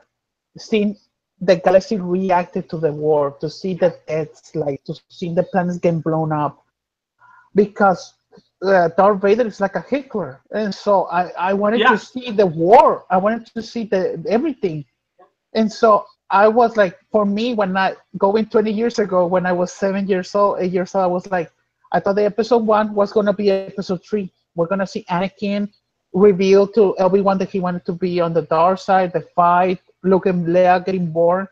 My episode two was gonna be like Rogue One, seeing a different characters reacting to the war, and episode three was gonna be like moments before the original. Was gonna have to see different sides and like going like connecting to the different characters, like to connect to the original. And when I saw the prequels, I was like the first one, I was like, this is not the movie that I wanted.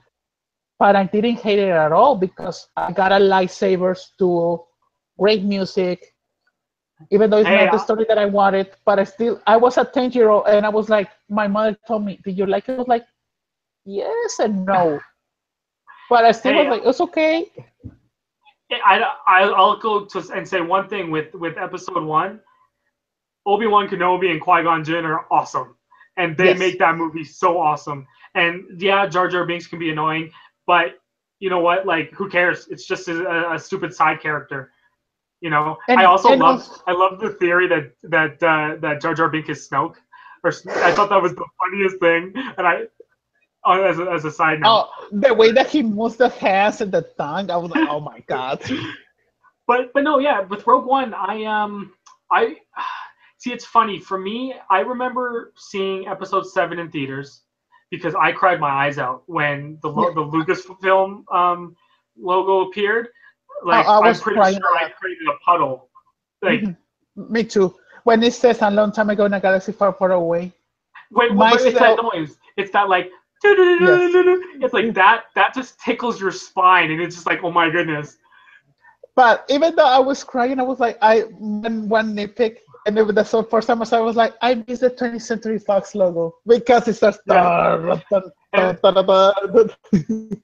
that's true. I just miss it. And it's funny too because another thing that I just remember doing at the very beginning too is that when the scroll happens, I'm reading and I'm like, oh my goodness, that's a spoiler for Star Wars. I'm like, oh, okay, wait a minute, because I was in such a mode of avoiding so much information that I'm like, it didn't even clue into me yet that I was watching Star Wars Episode 7 in theaters. Like, it was crazy. But I didn't have that same reaction to Rogue One, and that's what is like that was for me the only problem I had. I think Rogue One is a fantastically put together movie. I think it's safe, like you were saying. I think it homaged the right things. I think with Leia at the ending, I thought that was beautiful. I loved Jay Urso. I loved all the characters. Talking about Nightcrawler, Riz Ahmed is fantastic. Um, Especially Donnie Yen. He was so great. Who's the guy that played Diego? Oh yeah, Diego Luna. He was Diego fantastic. Luna. Um, I thought everything was almost just too put together, and they didn't take any chances with Rogue One. And I think that was the only thing with me that bugged me, and that I didn't connect with it as much as like seeing an episode 8 would or will in December. Yeah, for me with Rogue One, I had a worry 2 months before seeing Rogue One because I saw Inferno and Mm. I saw Felicity Jones acted so bad in that movie. I was like, oh, is this gonna be in Rogue One? I was like, this is the girl, and I was I thought she and did a great job. for me, she was the worst character in the Oh, movie. really? I Okay. really I hated see her. that though. For me, I was glad that Diego Luna was in a lot of her scenes because Diego Luna was the one that I was like, I don't want to focus on you, girl. I want to focus in my boy, my Yeah. nation, Diego Luna, because he's also representing Mexico. Okay. And like since you mentioned it, I want to ask like what like that must have been awesome. Like, can you explain how you felt like seeing that? Because I couldn't Oh, imagine. Like that's I felt very happy that a Mexican actor being in Star Wars. It was very beautiful. Even though I remember when I learned that Oscar Isaac, I think he's from Peru or Argentina, yes, yeah, that sounds and right. and so I was like, but Oscar Isaac, he looks very white, even though He he's a does. Latino guy. And so with Diego Luna, you can see his skin. I was like, no, this is a completely Latin guy. And so I was very proud. And even like for me, his character was more interesting. Getting aside that he was the one that I wanted to see in the big screen, to see Diego Luna. Yeah. And also because when I was little, I saw him in a lot of soap operas, and That's cool. so to see his growth to be in a Star Wars movie, and so that's so cool. See, And and like so I've always thought that it and it like this is one of those things that like it gets under my skin and I shouldn't like I mean it's good that it does, but like it really bugs me that movies are so like not diverse. Like it really Mhm. bugs me, and it's something that like when I hopefully become a director, like I'm gonna make sure that every like I just want everyone to watch a movie and feel like they're there and that they can be someone. No, Like I always, if I'm gonna be also a filmmaker, I also wanted to do a movie without a white guy. yeah, yeah, exactly. Yeah, we'll do it. I'll do it. I'll be the white director that made a movie without a white guy. That would be cool. And But so, no, going back to Rogue One, for yeah, me, yeah, yeah.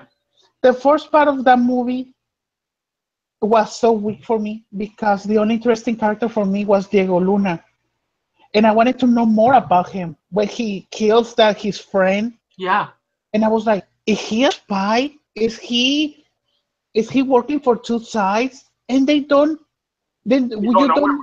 you don't know more much about him, and then you get this boring girl who says, "Oh, my father left me, and I'm a criminal, but also I got this Saw Gerrera. Oh, and also that Saw Gerrera character. Oh my God, that was bad. I always forget. What was his name? I always forget that actor's Forrest name. Whitaker is that Forrest Forrest? Is that Whitaker. Yeah, I always said that guy with the eye because they see him in the eye. yeah? I will never forget how much I cringed when he says, "Save the dream." I was like, "Oh my God!" I was like, this. Yeah, I see. I understand everything. Like I totally can understand why you feel that way for those characters. But for Yeah, and me, also, you just I can't like connect with them. the other character that you said. I like Donnie Yen and Oh the yeah, yeah. other Chinese guy. I like Riz Ahmed. Yeah. For Donnie me, Yen needs to be in every action movie ever. the other another unpopular opinion. A lot of people love K2SO. I really didn't like his You didn't character. like him? I didn't like his jokes. I didn't like his behavior. I didn't like anything of him. I do you like Alan Tudyk? I like Alan Tudyk. And even though this is a very sarcastic thing, but me and my sister, when K2SO died, we did like this, yay! And we were happy. And maybe it's because it's the different perception of the moviegoer. Yeah. And for me, I was more disappointed with Rogue One than that episode 1 or 2 Wow. because I cannot forgive Rogue One because of the Darth Vader scene. And I admit that Darth Vader scene is beautiful. Yep. I dreamed of that scene 20 years ago. When I saw that scene, I was like, I would have loved, and I remember a lot of people said online, you're gonna be very. If a lot of people said, I would have loved to see a 2-hour movie of Darth Vader killing people, and other people say that's very like sadistic. I was like, I don't I care. don't care. That would be amazing. That would be that movie should win Oscars. Is what it should do. Is if you had a movie of just Darth Vader going and wrecking ship from ship, just every single person. That'd be awesome. Yeah, and I can tell you, like, I have even bought Rogue One, and I'm a Star Wars fan. I have it on VHS, I have it I on haven't bought it DVD, I either. have it on Blu-ray, and I haven't bought Rogue One because I will not buy a $25 Blu-ray for only 30 minutes that I enjoy. Yeah. No, that's totally The battle, and that's justifiable. it. And I just recently watched it on Netflix, and I just skipped to the last half hour, and that was it. I think I've seen it. I think I've seen it 4 times now. Rogue One. Yeah, I I saw it watched it three with three times in the people. theater. I saw it the 3 times in the theater because the first time was, of course, the first day. The Yeah. second time I saw it because I had a free ticket from T-Mobile, and the second time I saw it in like a $5 Tuesday, and I was like, maybe if I'm gonna see multiple viewings, maybe I'm gonna like Maybe. it better. Yeah. And I was hating it even more.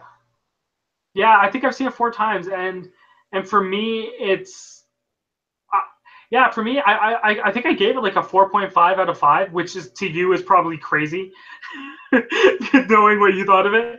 But I think when I saw it, it was just the fact that it felt so much like Star Wars for me, and it was original in that sense that it was something that I haven't really seen before. So in that way, I think I enjoyed it a lot. But it does have Yeah, I so gave many it like problems with it. I didn't even give it an F. Like I give it like a 7 out of 10. Okay. It because the Darth Vader scene in the battle is the price of admission. Yeah. Oh, it is. And the thing with Princess Leia at the end, I also think was, especially the timing of it. Oh, it was perfect for me. Oh yeah, like I remember seeing that scene. I was like, oh. And then I saw without even knowing when she died. I saw the news before getting to see Rowan for the Also, third like, time. I was like, and rest I in peace, Carrie Fisher, because cried even more when I saw that scene again. I was like, oh, like that was like her last. Even though the Last Jedi is like her her last last movie, yeah. performance, yeah. And so, yeah, those were my problems with Rogue One. That's Yeah. why I'm very skeptical of Han Solo. So okay, so That's that's a great segue. So right, so we start with Trank with firing him because of all the PR. Then we go to Rogue One. There's all yeah. these reports coming out saying all these reshoots. Like he was trying to make one movie and Disney said no, we're going to do this and make something completely different. We ended up getting what movie we saw, which was diverse. I think a lot of people had your opinion and a lot of people enjoyed it. But then you fast forward and we hit like what is going on with Han Solo? Like how can you hide? Okay, and like before we get into it, also I love Ron Howard, I love Phil Lord, I love Chris Miller. I think they're all really good filmmakers. But how do you hire Phil Lord and Chris Miller and not expect a Phil Lord and Chris Miller Han Solo movie? Yeah, like I think that Kathleen Kennedy was thinking of. Remember when the Russos, even though I haven't even seen Community, but then Okay, there were writers from Community. They say if I get these comedians, maybe they're gonna do like a very really like serious movie. They can transition. Maybe she was that's a good thinking of point. that.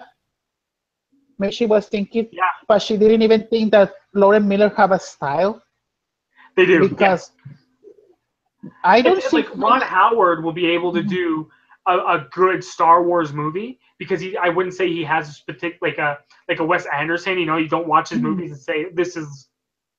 But with Chris Miller and Phil Lord, like I just couldn't imagine being in their shoes. Like especially filming as much as they filmed and then to be fired.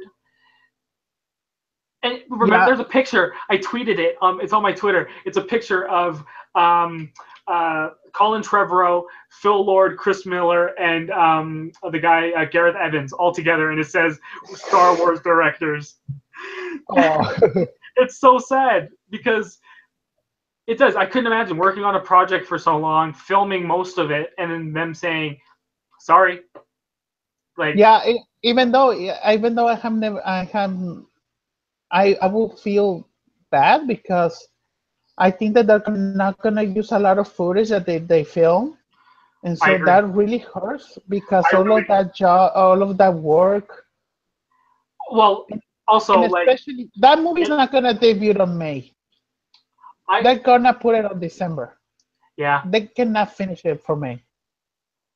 I hope. I mean, I hope they do, but I agree. I think there's, I think there's one thing with like because a lot of people were mad. Well, I've seen some people that were mad that they were fired and Ron Howard was replacing. For me, you know what makes me mad? The fact that Donald Glover did all this work and now it's going nowhere. I want Donald. I want Childish Gambino to be doing every day. I want him to be doing something new. So now he has all this wasted time, and that makes me angry that he Yeah. wasn't able to do anything. But like I said, I'm so excited for him to play Lando too. I think he's gonna knock it out of the park. I just imagine Donald Glover with his Lando clothes and he says, "I stay low" with the red pony, like dancing like this in the Millennium Falcon. I don't even care if I ever see Childish Gambino or if he's ever in any of my movies. If he decides to quit acting or whatever, the first thing I'm doing is you're putting on a concert for me. I want you to perform all of your music because are you a fan of Childish Gambino? I only have heard that song. I need to Only hear that the one song. album. Oh my goodness. Yeah, you have to listen to his first album, Camp, is fantastic. Uh-huh. He actually did it when he was 19 and 20, I believe. Like he was very young when he did it. Wow. Like I said, for me, he's the next Einstein. Ooh. Donald Glover for me because I want to get into that guy's brain, because if you look, for me, everything he's done is like classic, especially Community. I love Community. But Donald Glover, he did that. Then he did Because the Internet, I think it's called, which was also a fun fact. He actually wrote Because the Internet as a screenplay, and then took the screenplay and made it into an album. Oh, that's very interesting. And he filmed the movie. Like, he filmed the movie based off the album, but the album is based off the movie. Like, he did like Simon Tate, like 2 projects at one kind of thing, based off the same thing. But yeah, I think he's awesome. But it's true. And what do you think of the guy they got? And what's his the guy who plays Han Solo? Yeah, Alden Everett. Yeah. I think he's not a Han Solo for me. For me, did you see Hail Caesar? Yeah. And I even though he's good in that movie, I don't see him as Han Solo. Yeah, no, that's true. I see that. I'm very curious to see the teaser trailer when it comes out for Han Solo. For me, I don't know. You see the movie? It was like last year, I think, or 2 years ago. The Age of Adeline. Oh, I don't think I saw that. No, it was one of the ones I missed. Let me show you the photo of the actor. In that movie, the wife of Ryan Reynolds, she was very lively in Gossip Girl. She's a woman that she cannot age, and so she meets this guy that is a younger version of Harrison Ford. Oh, is it the guy that's on the Schmoes? That he's been on the. What's his name? It's not Jamie Costa. No, not him. I'm sure I'll know who it is when I see this picture. I forget the guy's name though. The guy that does voices, and also he does like a Han Solo thing. Costa on the Schmoes. No, maybe I'm thinking. Yeah, maybe that was. What's this guy's name though? Yeah, let me find the name. Okay. Yeah, I think with Han Solo, so yeah, it's a toss up for me. I'm still gonna go see it opening night because it's a Star Wars movie, but He's the guy. But like, oh yeah, he has the same voice as Harrison Ford.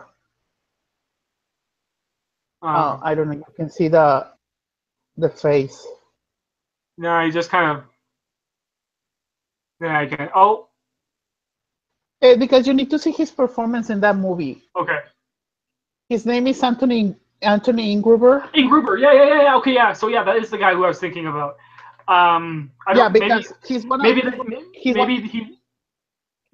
He's one of the scenes, like he's portraying young Harrison Ford in that movie.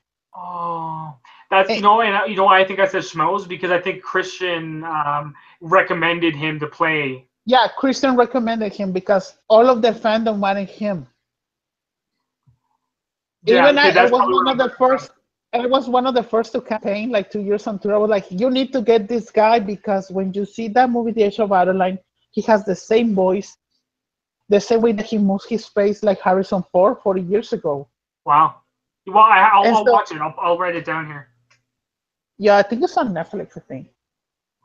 But no, so like, and then another thing, what do you think of Emilia Clarke in the movie?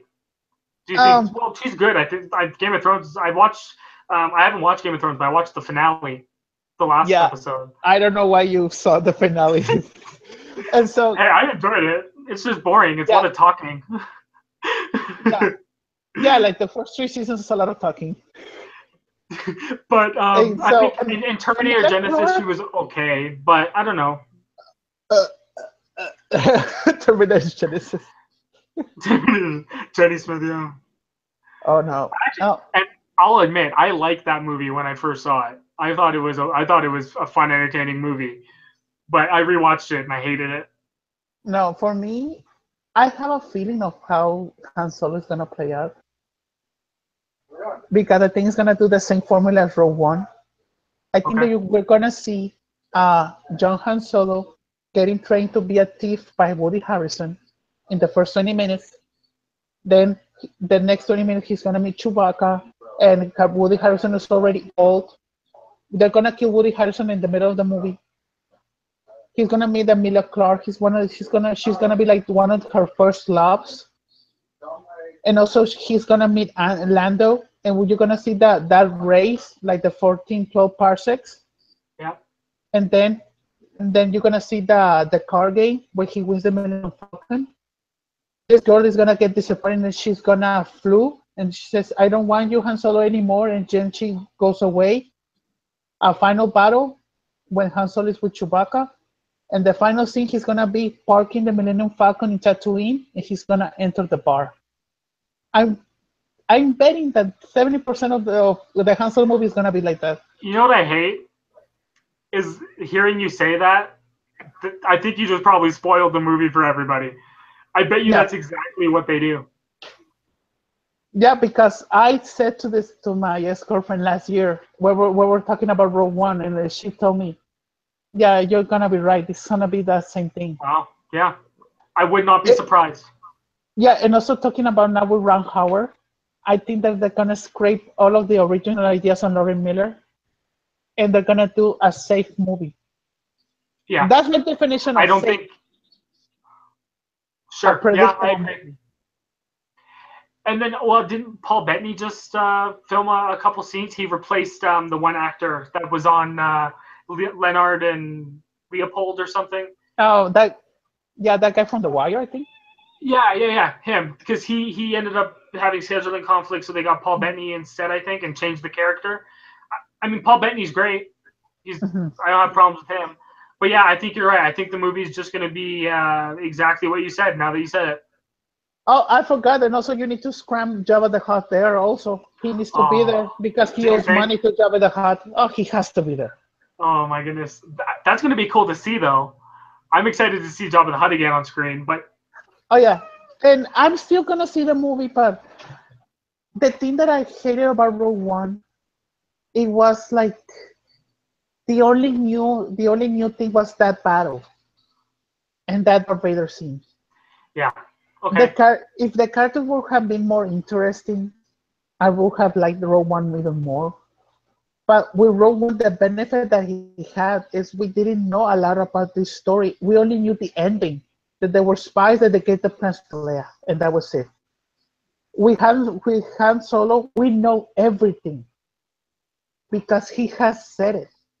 yeah, Where the only new thing that you're gonna see is the thing that I just said, his interactions with Woody Harrison. That will be the only new thing that you're gonna see. I think you're right on the money. I think that's 100%. I hope it's not. I hope they do something like I hope Yeah. they do like a Thor Ragnarok version of Han Solo and make it its own thing. Yeah, But because I don't want a serious Han Solo movie. I would have loved to see a comedic take on it, like Logan Miller. okay, I I can see this right now.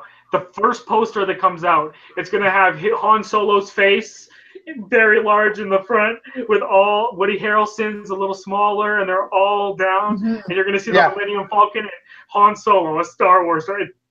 Yep. That's sad. The teaser trailer you're gonna see.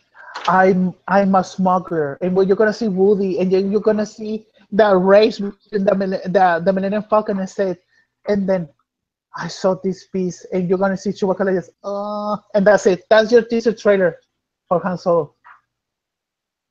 Yeah. I, it, but it's funny. So like we have all this controversy with well, I don't want to call it controversy. All these shakeups with Han Solo, right? And we fast forward to Colin Trevorrow getting fired from Episode 9. When I read that, my mouth dropped the floor. Have you seen I, Book of Henry? I haven't seen it yet. I have not seen it either. I'm not going to. Well, my rule was I wasn't going to watch it until I saw Episode 9 because I didn't want it to ruin my. But I'll probably watch it now. No, But even though I like Jurassic World, but this is me oh, when I got out from Force Awakens. I said, I'm afraid of Episode 9. My mama told me why. Because the same director as Jurassic World is gonna direct it. And I I told love. her, I imagine a scene because we don't know Snoke's real size. So I imagine a giant Snoke chasing Ray. I imagine Ray running and then a giant Snoke. That's the And scene Ray, that I. yeah, and we'll get Ray actual high heels to do it in too. Just perfect. Yes. But it's yeah, I was shocked. I honestly was so shocked when Colin was fired. I was not expecting it. I thought they had all Even this though problem with Han mhm, Solo that it, like the timing was just so weird, so weird. mhm. And then again, I, another. Well, go ahead. yeah, even though it hurts me, but I was like, I already had a feeling that we're gonna fire him because after the Lauren Miller, I was like, they're gonna get rid of Trevorrow. This was before Paul Henry Yeah. because Okay. Oh, because and I Kathleen, yeah, believe that all of this has gone down like a long time ago, and we're just mhm. hearing about it now. Ah, But I do yeah, think it's been a long time since it all happened. uh, JJ already knew about the episode 9 like Oh, 3 months ago. which talking about JJ, that was another thing. I was shocked. I did not think they were going to bring JJ back. I I was so happy. I honestly thought they were going to like go with another unknown. I thought they were going to just say, but it makes sense. Bring JJ back. But do you think he can finish the story? Because he always leaves everything open. Yeah, this is the all of the internet said the same thing, and I know that's why I said it. I said to a lot of my friends, hey, you don't know the guy. Maybe he can finish what he started. Thank you. Because Thank you. Yep. because I I know that he has heard the backlash of Force Awakens. oh yeah. A lot of directors and even regular people can learn from their mistakes, and he can finish the story.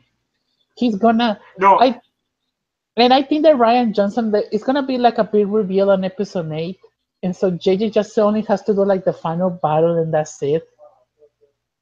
I think they're gonna reveal about Ray on yeah, episode 8. They have to. they have to, yeah.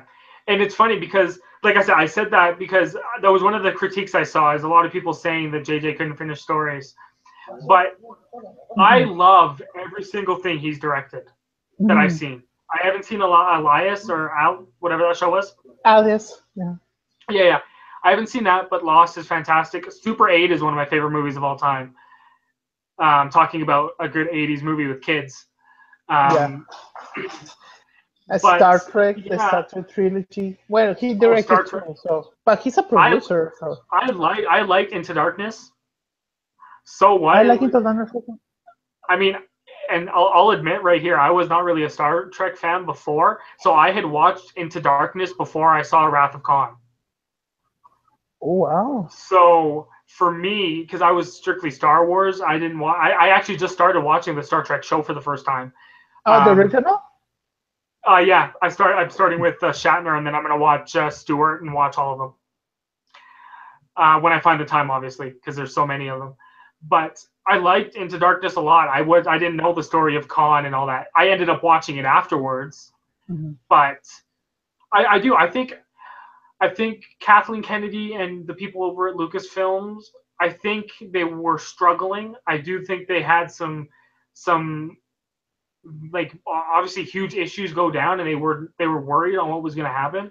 But I think looking at the decisions they're making now, bringing in Ron Howard, bringing in J.J. Abrams, I'm very curious to see what they announce going forward. Yeah, the thing that I because this is another prediction because George Lucas had planned that it was only gonna be 9 episodes. So to bring JJ back, so I think they're gonna do more. Oh, They're gonna do I another trilogy. I think they're never gonna stop. I honestly don't think they're ever gonna stop until And that's one of my fears. oh trust me, I am staying away from all. What's funny because I hate the fatigue and seeing the same thing over and over again. So like for Mhm. Last Jedi, I'm staying away from everything because I I don't want to be oversaturated with Star Wars all the Mhm. time. Like I don't even know what these porgs are. I have no idea any of this stuff. I just see it and I don't look into I, it. I don't know the porgs. I don't know who the new Asian actress is. I don't know anything. wow, you don't know? I've stayed away from it all. I didn't even go to the Force Friday last week or whatever. Oh Like wow. I because I'm afraid that it's just going to be too much. So I'm, Mhm. I'm being very careful with it. So I'm excited to see what it all is. But I think with J.J. Abrams coming for Episode 9, It is. I'm excited to see what they do in future movies. Do you think they're going to do a Boba Fett movie or a Yoda movie? Or I do think they're going to do an Obi-Wan. I think that's going to be a big, like, that's the next huge, like, they're going to officially start announcing things. That's the spin-off I want. I want a movie between 3 and 4 with Ewan McGregor. That would be so awesome. Because Ewan McGregor, he was the character and the actor that stole the prequels for me. He was the most interesting character. Ewan McGregor's such a fantastic actor as it is. So having him bring a character like Obi-Wan back. Have you seen Trainspotting 2 yet? No, I haven't seen even the first one. Also, I haven't seen Trainspotting. Trainspotting is actually another one that's one of my favorite movies of all time. It's like, you know how Mother is messed up? Yeah. Trainspotting has very similar moments in that. Ooh. But it's surrounded about heroin and drug use and addiction. It's also like Requiem for a Dream. Very similar movie. Well, in theme, I guess, too. But I think if they were to do the Obi-Wan movie, who would you want to direct it? I have a good idea. I'm just going to look up the guy's name, though. That would be interesting. Because even though I didn't like Logan so much, but I like the old feeling of Logan. The same director that directed Logan. Because it was a very dramatic comic book movie. James Mangold. Yeah, that's him. For him to do the Obi-Wan movie, that would be interesting. I like that choice a lot, but my pick from day one that I've always thought would make an awesome Obi-Wan movie after seeing David Mackenzie, who directed Hell or High Water, Startup. I think his Obi-Wan movie with Ewan McGregor would be fantastic. I really like Hell or High Water. Especially because it has that kind of feeling that an Obi-Wan movie would be cool to have. And he did which came out in 2013, Startup. I don't know if you ever saw it. But it's one of the first movies with Jack O'Connell. And it plays the guy from State Street? Yeah. Oh, is it? No, this guy. He was in Unbroken 71. Oh, that guy. Yeah, that guy. So it was his movie, and it's about him in prison. And it's a very independent movie, and it's dark and brutal. But I think he would make a really cool Obi-Wan movie. That's a good choice. But yeah, I don't know. I think with Star Wars, I think they know what they're doing. I don't think they have as big of a problem right now as Warner Brothers does. I think Disney is not even on the same level of worry. Oh, before to change to the DCU, I just want to say a joke. Yeah. I was seeing before Rogue One when they started to say let's gonna do a Yoda movie, a Boba Fett movie, and then I had a feeling that say I imagine me in like my deathbed, like 80 years old, and says, "Father, what's your last wish to see episode 30?" It's true. It's that after you said your Han Solo pitch, that's all I've been thinking about and how realistic that's going to be. So hopefully Lucasfilm, do you think Kevin Feige would scoot over and help out if they ask? Start playing things out for them? I don't think why. I don't see why. And I bet you he's been in the room a couple times. Because also I heard that James Gunn, he wants to do like his cosmic universe. So maybe James Gunn could be the new Kevin Feige for Phase 4. And Kevin Feige can go to Star Wars. Could you imagine if they were like, you know what, screw it, guys. Let's combine Star Wars and Marvel. Could you imagine that? That would be insane. That would be Patton Oswalt's wet dream. What would that movie look like? That would be insane. Oh, easy. Doctor Strange opens a portal and he goes to Tatooine. Done. There it is. And then that could be the ending of Obi-Wan. Or of Han Solo, sorry. He goes to Tatooine, Doctor Strange shows up, and they go into the bar, and it changes history forever. But no, yeah, let's talk about DC because What are they Oh, doing? DC. I okay as not a joke, but just because I wanted to see, I wrote a list of every single movie they've announced. Right. I'm just gonna read them all to you. So starting with Justice League, right? Hmm. The Batman. You have okay. So I'll actually say the Batman, which is being directed by Matt Reeves. Aquaman with James Wan, which is the one that I'm super excited for out of all of them because I love Saw. Um, Shazam with David F. Sandberg. I forget what he directed though. Lights Out. You have Wonder Woman 2 with Patty Jenkins. You have your Scorsese Joker standalone movie. You have Gotham City Sirens, which is being directed by David Ayer, who did Suicide Squad. Right? You have the Harley Quinn and the Joker movie being directed by the guys who did Crazy Stupid Love. You have Suicide Squad 2, which was originally going to be Mel Gibson. It went to the guy who did 47 Meters Below, and now it's being directed by Gavin O'Connor, who did Warrior. Then you have the Flashpoint movie, which originally was being written by Phil Lord and Chris Miller. It went to the writer of It, Seth Green Smith. He went and did a writing of it. Then Rick Famu, or however you say his last name, the guy who did Dope, he was the one that was cast to do it. He ended up leaving the project. Robert Zemeckis was in talks to doing it. Same with Matthew Vaughn, Sam Raimi, and Mark Webb. Those are all the directors that at one point had their name speculating around the Flash movie. So you have that. Then you have Batgirl being directed by Joss Whedon.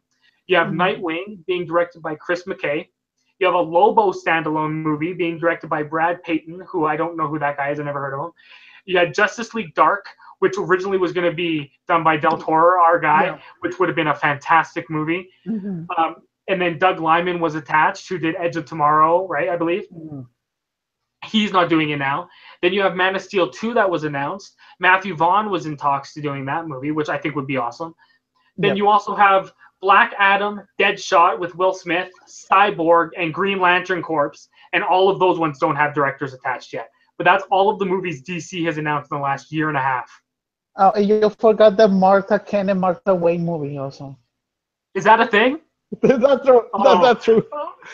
I was telling a joke.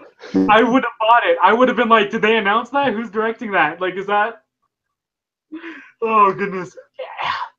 I don't understand. This is, I don't know. How I want to be like a fly on the wall in one of the planning rooms for the DCEU, because I think it must just be monkeys just throwing papers around, throwing comic books around. Like I have a friend, Connor, who is actually sick, so he wasn't able to make it tonight to talk, but he is a huge DC fan. He pitched me this idea for how he would do the DCEU. I'm going to get him to come on and pitch it to everyone. What's your opinion? What do you think's going on with DC? Like, it's crazy. For me, also, before you just begin, that's not. I think all the personal things with all like Zack Snyder and all of that. Like, I send my condolences to him, and that situation is terrible with Josh coming in. I don't think that has anything to do. I don't want that to hinder anything to do with the movies. You know, like a lot of people have been saying, because like they're using this as a way to like say Justice League is going to be so bad and all this stuff. It's like, whoa, let's just like watch the movie first before criticizing it, which I guess is a critique of myself because I'm making fun of what they're doing. But you know, like, I'm just go ahead and like, I don't know what you're feeling, but like it's crazy to me, all this stuff going on with DC. Yeah, because the part that I don't understand about DC, when you say like Harley Quinn movie, all of those different Joker movies, because right now they say let's gonna do movies outside the universe, and then movies inside the universe, and then movies in the different universe. I was like, what is your plan? You first started with a unified universe, and now you don't want in. And now you're gonna destroy all your characters, like the Batman. Maybe they're thinking like it's not gonna be Ben Affleck, and he's gonna be in another universe. And then with the Joker with Martin Scorsese, even though it's interesting, but I don't know that for me. Even I would like to be in one of those meetings to see what is the drama behind all of it, because they want to even though I have said this, and a lot of people is gonna get mad, but they really want to reach Marvel. Oh yeah. They wanted Hey, to. They want. I will one up you. I think every single studio in Hollywood is trying to do what Marvel is doing, and I don't think that's an insult to Marvel. I don't think that's an insult to the studios. I just think that's how Hollywood has like. That's what's become of Hollywood is to cash onto all these things, and it started with Disney, and it started with what Marvel Studios does. So I don't think that is something people should get mad at. That's just how the industry is going. Yeah, and So also because a lot of people when I say this, is no, you cannot compare Marvel and DC, or like DC had better comics in the past and everything. And so I say, like for me, my first reaction when I saw Batman versus Superman, I was like, this is not the movie that I envisioned. I like the battle, and for me, like I have said it many times online, but I didn't like Gal Gadot at all as Wonder Woman before her movie. she can't act. She's a model. I'm saying Yeah, for and me, she's fine. She looks pretty. She looks great, but I don't think she's she no, can't act. you know, I was like, I remember a lot of people like cheering for Wonder Woman, and me and my sister were like this, eh? Or like we're not fans of her, and so going back to the DCU, like for me, they really don't know what they're doing because they want to hit, they want to go like Civil War, Avengers, they want a billion and a half movie, and they don't even focus of the story. Which is insane to me because it's based off comic books. Hmm. It's based off some of the best written story arcs, the best comics in general. And Like it hurts me, like for me to say that the DCCW universe is better than the ones from the movies right now. I've never Like how they watched connect to any. Flash, Arrow, and Legends of Tomorrow. I Oh, how am they not. connected it? Yeah, I can agree to that. I will stand by that because I've seen how they've done that, and that seems very flawless and very natural how they've Mhm, done it. Whereas with the movie universe with the DCEU, it's very forced. It's mhm, very here's Superman, and now here's our universe, mhm. right? And I think it could have been done. And like I said, I like Man of Steel a lot. I thought it was a masterpiece. I loved the extended cut of Batman versus Superman, even though uh, there was just things in that movie that made no sense why they were in it. Like it's just weird. Um, Also, and that's why I think Justice League, and I'll put it on record on today's show. I think Justice League has potential. I'll say potential for now to be the best superhero movie of all time based on one thing alone. If it's true that Joss Whedon came and helped write a lot of the story, and they're keeping Zack Snyder's visuals, oh my goodness. Because I think Zack Snyder's biggest weakness is his story. And I think Yeah, Joss Whedon's biggest weakness is his visuals. mhm. That's true. So if they truly are doing it like a team thing for this movie, I think it has potential to be the best superhero movie of all time. Especially because I think Ben Affleck is the best Batman we've seen, or for me, he is. I loved what he did and all of the work he's done, which is a shame why he's. How many times over under 10 do you think we've heard that Ben Affleck isn't going to be in Batman? Through 20. movie news. Yeah, right? It's crazy. And it's It's just sad because stressful, and it, because I poor Ben Affleck.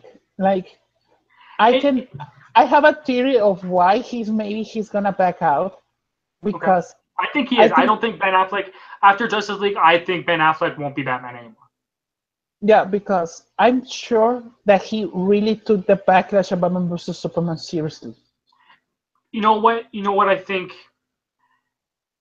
also contributed to that is that backlash came at the same time as his divorce.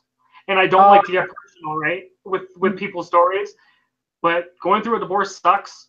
And I know working on a project that I'm sure he tried so hard. Well, and you can see in his performance, he tried so hard to make it good. Having two things, his family and his work, fall at the same time. mm, I don't blame him for all this. I feel bad for the guy. I and really also do. remember his interviews for his movie like Live by Night, and everybody was asking I about thought the Batman, and he was like, "Okay, I'm presenting my movie. Can you stop Yeah, talking about the stupid and Batman?" I as understand funny his anger. and as funny as the sad Affleck thing was, you Mhm. know how like disrespectful, honestly, all that whole thing was to make fun of the Mhm. guy when all he was trying to do is like put his heart and Batman on the screen. Like it is, I feel bad Mhm. for the guy. Hopefully, well, it's funny because I think Ben Affleck just signed on to do direct a new movie, but it's with Fox. So I wonder if Oh, actually I'm gonna let me look up. I'm gonna confirm oh wow! I because didn't know about this. I think I just read that, and if it's true, I think that it's another good sign that he's gonna switch because he's always been with Warner Brothers. Ben Affleck's been their poster child for the longest time. Oh yeah, So that's true. He has been with Warner Bros. A lot. let's see. I'm just looking up. It's called Red Platoon. It's going to star his brother Casey Affleck. Oh, that's why they were stuck in Casey 2 weeks ago. Oh yeah, exactly. Mhm. Um, I can't find. Let me. I'm gonna just Google it. I can't find anything on my phone, but I do think it's Fox. Let's see.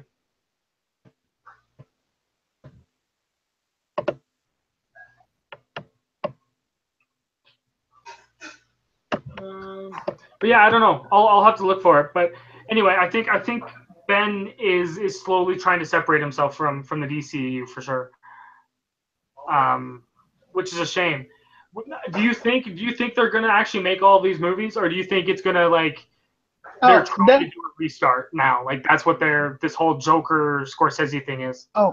I have a theory since last year before all this news. Okay. When I saw Batman versus Superman, I remember seeing in the Screen Junkie Center when we saw Oh yeah. the Wonder Woman trailer. I was with Bradley and I said they could change a lot of this stuff very quickly, and they're still gonna get backlash if Justice League gets out if it's bad or Wonder Woman. Why didn't do the Flashpoint like in Flash season 3? And I I, think my I think theory is they are gonna do that. when they announced Flashpoint, I was like, they're gonna reset the universe, and that's I why think they're that's. doing all of these crazy movie ideas. Do you And think this? I think something just clicked in my head after you said that. Like, do you think the Scorsese Joker movie announcement almost secures that Flashpoint is gonna mix up the universe, yeah, and that's because they're why gonna get they rid of movie? Leto. Wow. Yeah, I could see it. That makes sense because if You they're can gonna connect it mix all up the with Matt universe, Reeves because Matt Reeves said maybe Ben Affleck's not gonna be in my movie, yeah, and also you just heard about Batgirl and Nightwing. yeah. Which I think looking at all the names written down right in front of me here and seeing that Flashpoint's there and now connecting all the dots, I bet you that's exactly what happens. I bet you they do Flashpoint and then they say, screw it, put out any DC movie we can because it doesn't matter what universe it's in now because it could be anything. We've made it that way. It's almost like they're building their own sandbox to play in. Yeah, because they're gonna do is the same thing that happened in Flash. Because in Flash season 1 they touch up about only Earth 1, and Flash season 2 they touch up Earth 2 and Earth 3, and then in Flashpoint it's Earth Flashpoint, and then Earth 2 the original, and then Earth 2 Flashpoint. You know, it'd be So really cool. it's I a think different timelines. it would be really cool if in Flashpoint, if like Barry's running through like his time vortex or whatever it is. I'm not super like into the show, but I think it would be really cool if you had Grant Gustin is his name. If you had him cameo, and they do have that the television shows being a separate part of this big universe. I would love that. I have also had that vision since a year ago. Because Because there's alternate flashes, so you can see movie Flash stomping with the TV Flash. that would be also, and shout out to the Weather Wizard on Flash episode 1 because that's my cousin. Oh, Which I'm cool. gonna we should I'll try to get him on to do an interview with us because that would be awesome to talk to him about working on the set. Oh, wow. But The Weather Wizard was like episode 1, I think, right? yeah, yeah, He and was he one of also the came first back and villains. he came back as his twin as well. later in the season. Ah, yeah, that's true. Yeah, he was in 2 episodes. So yeah, we can talk to him about Supernatural as well. Ooh, cool. But No, so but that's yeah, my no, feelings with the DCU. Like it they're is. gonna It's they're gonna do a reset. I think that's also looking at it. That would make sense. They could get any person to come in, use any character. Like, why are they making a Lobo movie? To me, why like Lobo? To be fair, people said that about Guardians of the Galaxy, Well, but that's true. it's just it seems off. But yeah, I think that's what they're gonna do. I think that's how they are gonna fix it. I think Disney's playing it safe by working with people they're used to. They're gonna continue doing that, and I think DC is gonna say screw it. We have nothing to lose. Let's just open the door and let anyone do whatever. And I think also because I have heard rumors that maybe Joss Whedon is gonna be the Kevin Feige for the Oh, of DCU from DC, now on. that would be such a slap in the Yeah, face to Marvel. yeah, because if Joss Whedon he's gonna be the new Kevin Feige, I'm sure that he suggested the Flashpoint thing. Oh, and you know the reason he left. Oh, I think this is the reason. I think the reason he left and he had such a hard time with Avengers 2 is because they were trying to control him the whole time.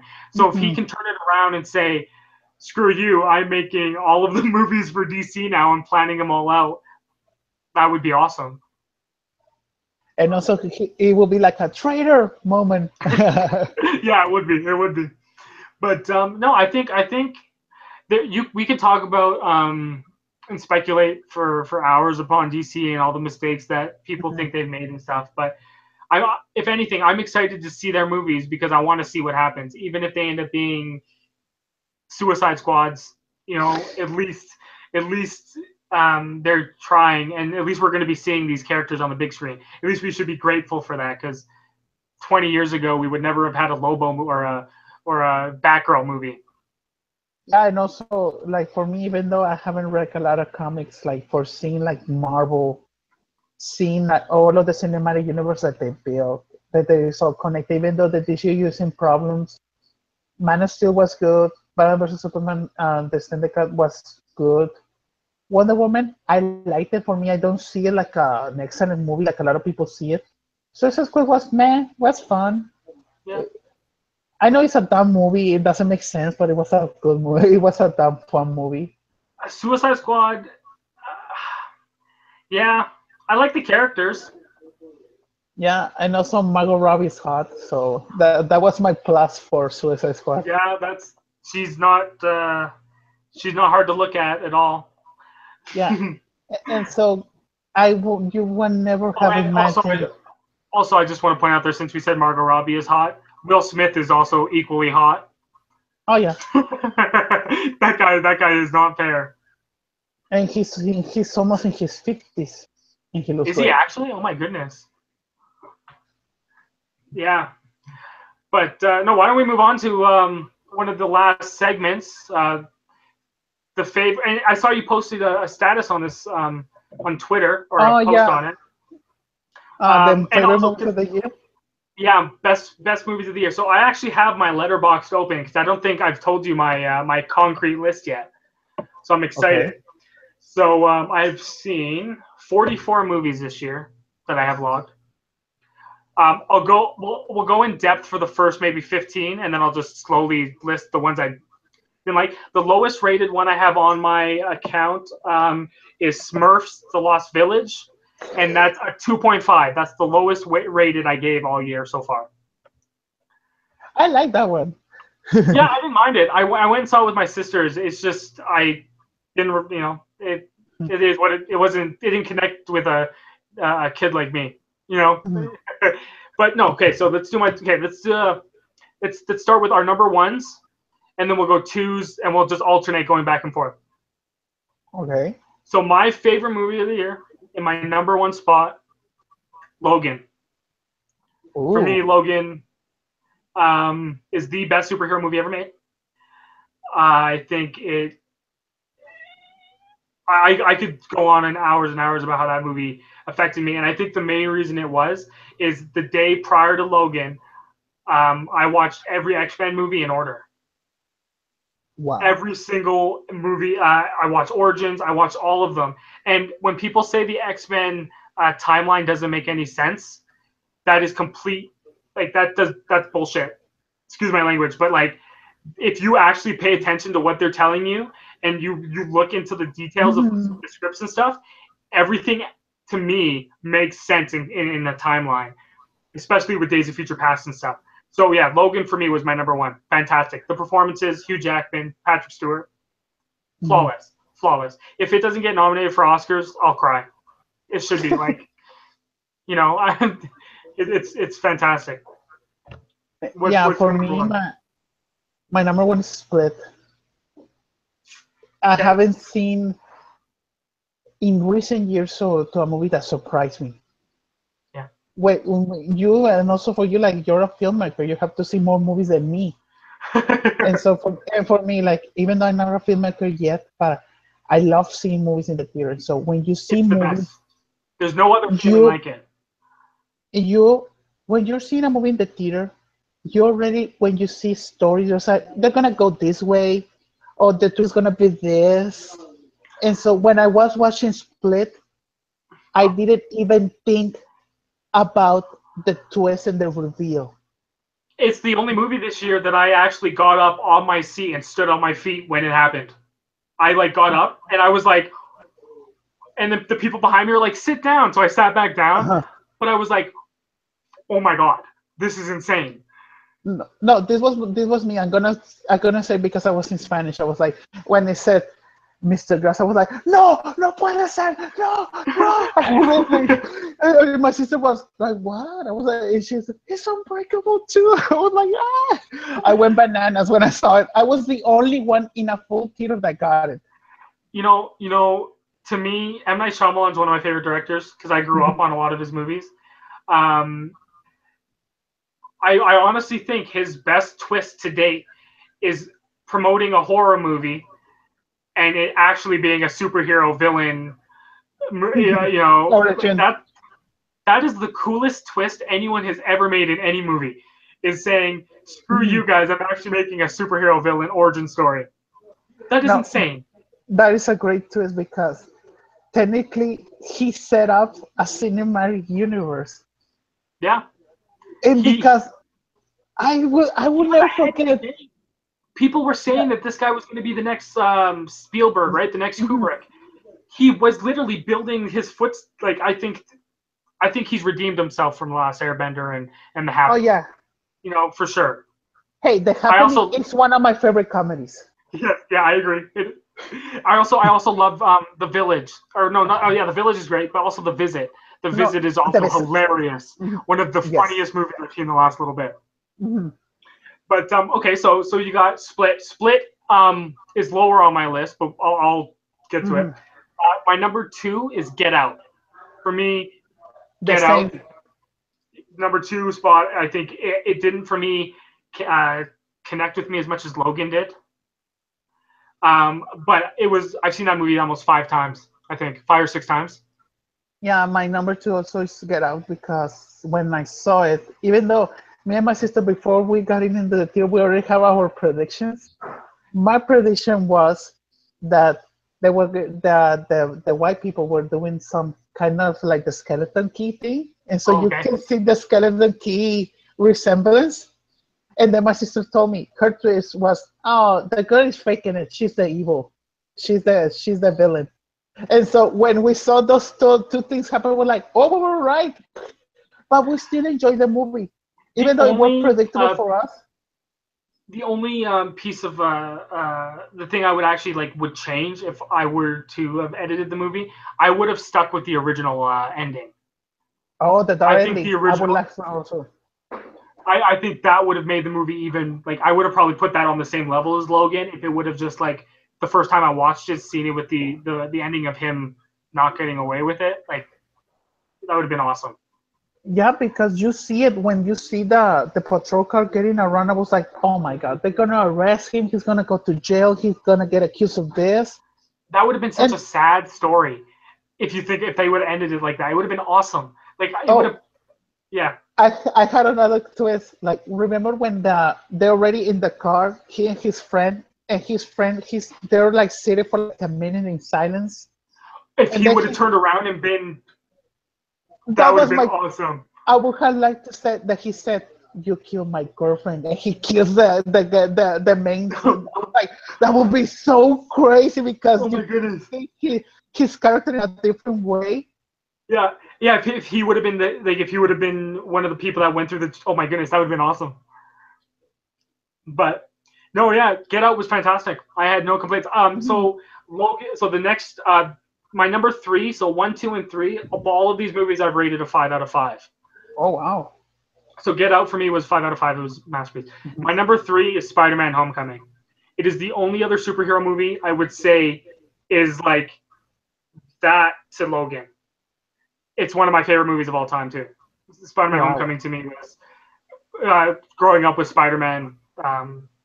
Spider-Man: Homecoming was everything I ever wanted in a Spider-Man movie. Mhm. They even reference one of my favorite bands of all time, Bon Jovi, in the movie. Like to me, it was like a love letter to me. It was crazy. So that's my number Yeah. three. Spider-Man was fantastic. Yeah, for me, when I do my top 10, I don't do like you, like I base on your rating. I Oh, do you? base, for me, I base it on rewatch. I Oh, base it okay. on rewatch, Yeah. and also I base it like this is a movie that I'm gonna remember. Okay. Well, and that's for me. For me, how I Like, do my top 10 is like I see all my movies and I rate them. I give them a mhm, score, but like a movie that is like 4 out of 4 for me is equal to any movie that I put in that category. mhm, So like I have like the fives are like my favorite movies of all time that I could watch as much as I want. I could probably watch it every day for the rest of my life. Like a 4.5 for me is like a masterpiece that I can only watch every little bit, you know. So for mhm. me, I do kind of do watchability as well, but I take that a part of the overall rating of the movie, I guess. Yeah, and also like for me, it's also is movies that I'm gonna rewatch or maybe movies that I'm gonna buy. I also qualify when I do my top 10 in that Me way. too. Yeah, me too. All of my Yeah, top movies I would buy instantly. yeah. And also like for me, my number three is The Big Sick. Okay, so I started watching it. I had to turn it off because I was bored. You were I'm bored. gonna finish it.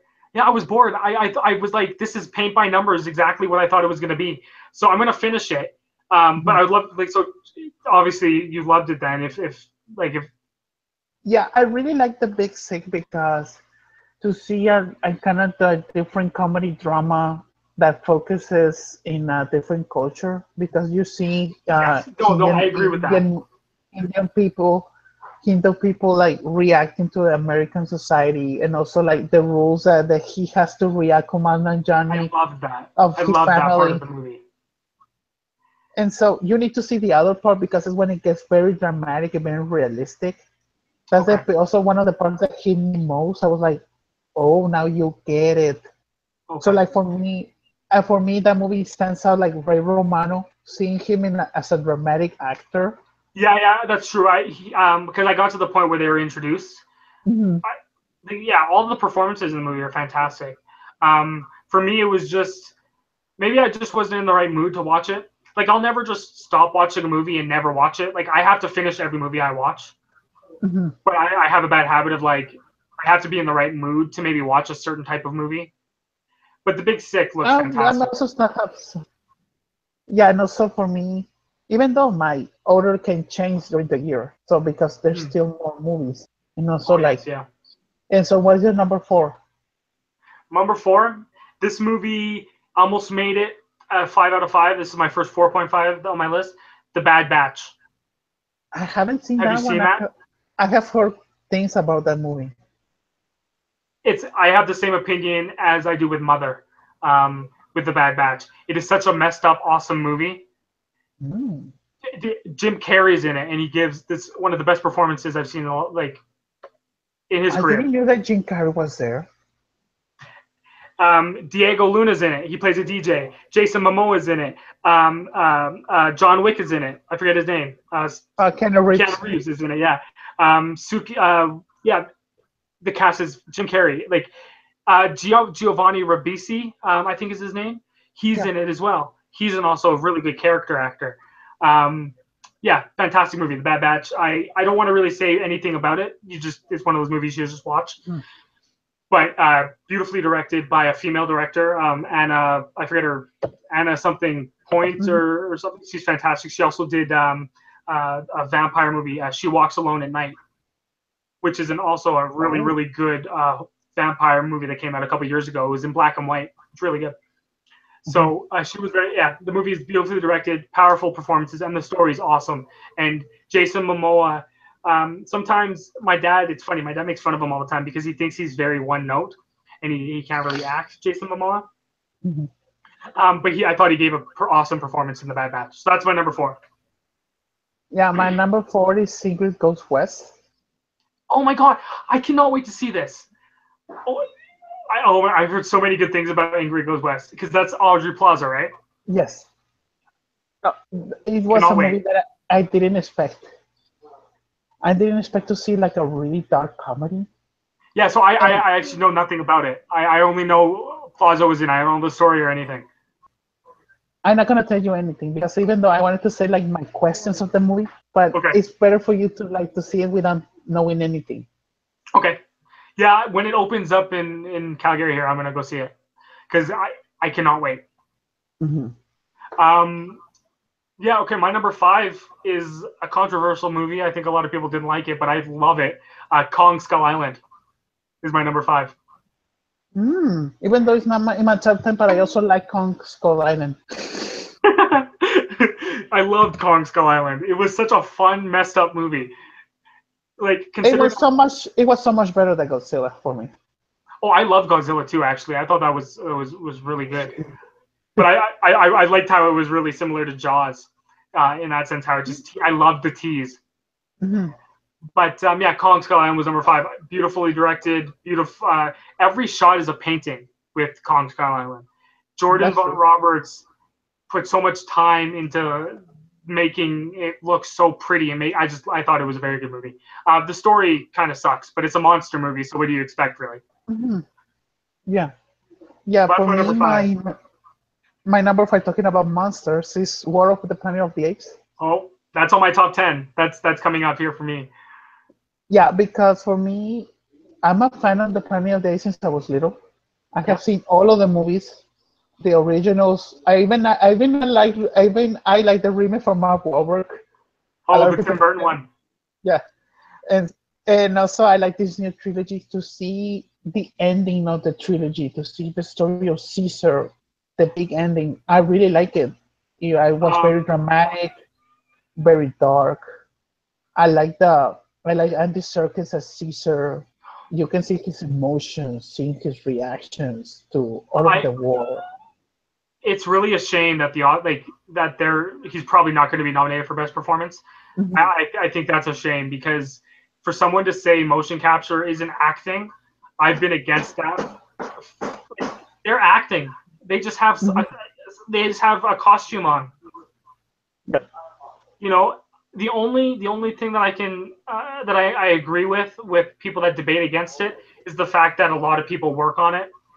Right, so a lot of graphic design and stuff goes into it. So if a performance is one that is using motion capture, does every single person get that award, or is it just the actor performing it? It is a tricky conversation, but the Planet of the Apes, that trilogy of movies is fantastic. Brilliant, one of the best story arcs of all time for Caesar. Yep. My number 6, I don't know, it's a horror movie. I don't know if you ever saw it, but it's Raw. Oh, yes. Loved Raw. That was another movie that I just wrote down the title, and as soon as I was able to watch it, I watched it. I didn't know anything about it, and I loved it.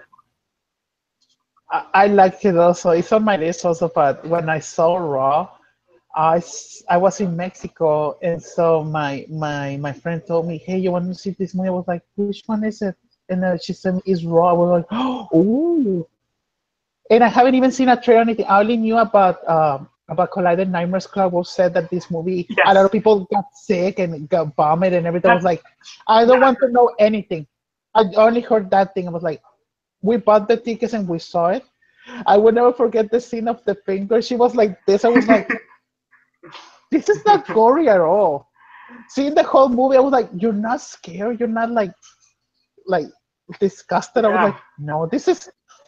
I have seen more gore movies. I have seen Oh, more gory movies. well. I mean, any Saw movie is way gorier than Raw was. Yes.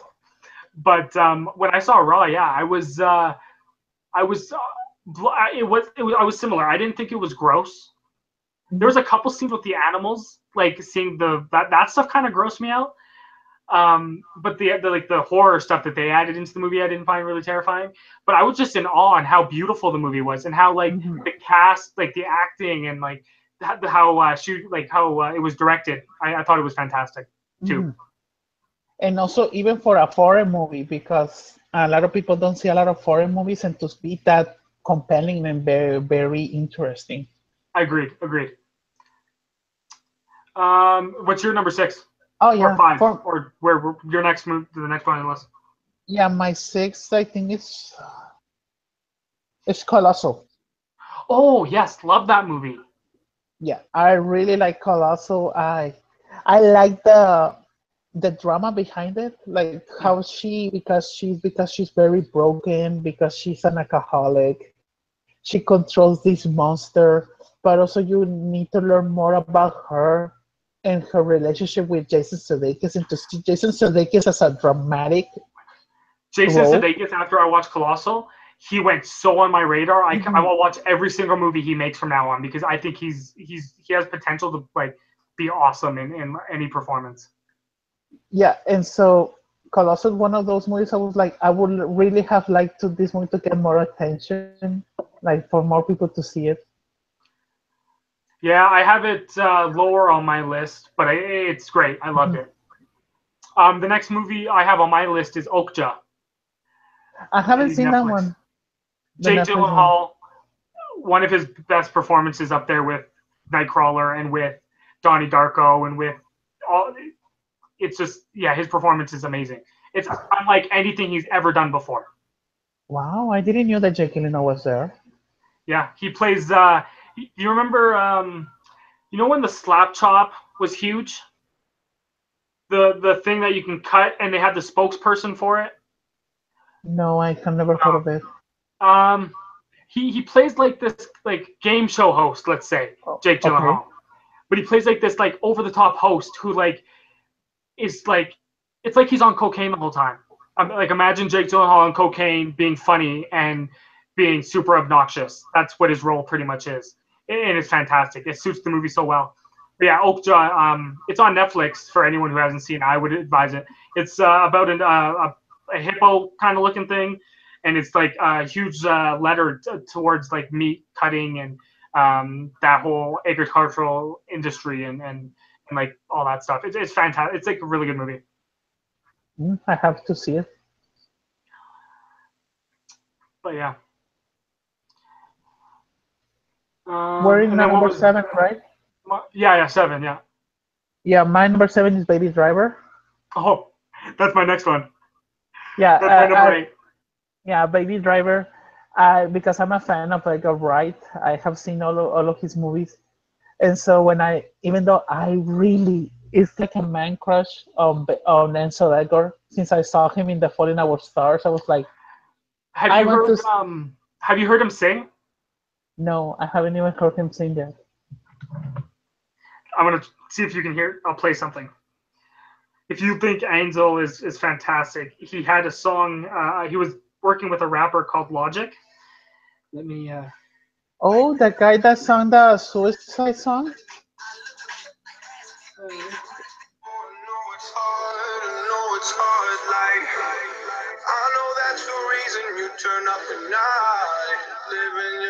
Don't know if you can really hear it. But he does. He sings like an opera singer, kind of. Yeah. Like it's very strong. He's one of the best actors in the movie too. Mm. I was so surprised. Yeah, so I like the Baby Driver. I like the cast. I like Kevin Spacey. I like Enzo. I like the music. I like the Jamie cars. Foxx.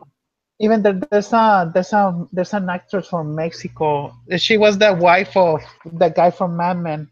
Yeah, John Hamm. Yeah, from John Um, Hamm. Isa Gonzalez. yes, I yeah. will. She made a soap opera when she was little. That it was like Cinderella, but it was in a soap opera form in Oh the wow. modern times. It was called Lola. Lola Once Upon a Time. That was the name of the soap opera. Oh wow. And Cool. so when I saw the movie, I was like, "Oh, that's Lola." I was immediately remember. And Yeah, so baby. yeah, for me, Baby Driver was a really good movie. It was edited so well, Mhm. and the action sequences. So, the one where like the one in the trailer, honestly, still to this day takes my breath away when the car like goes around and then it Mhm. flips back. Fantastic. I was blown away in theaters.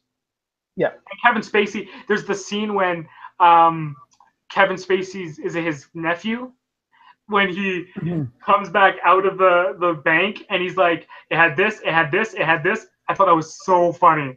I love Yes. that kid. But yeah, that's my number 8 actually too. So what was your number 8?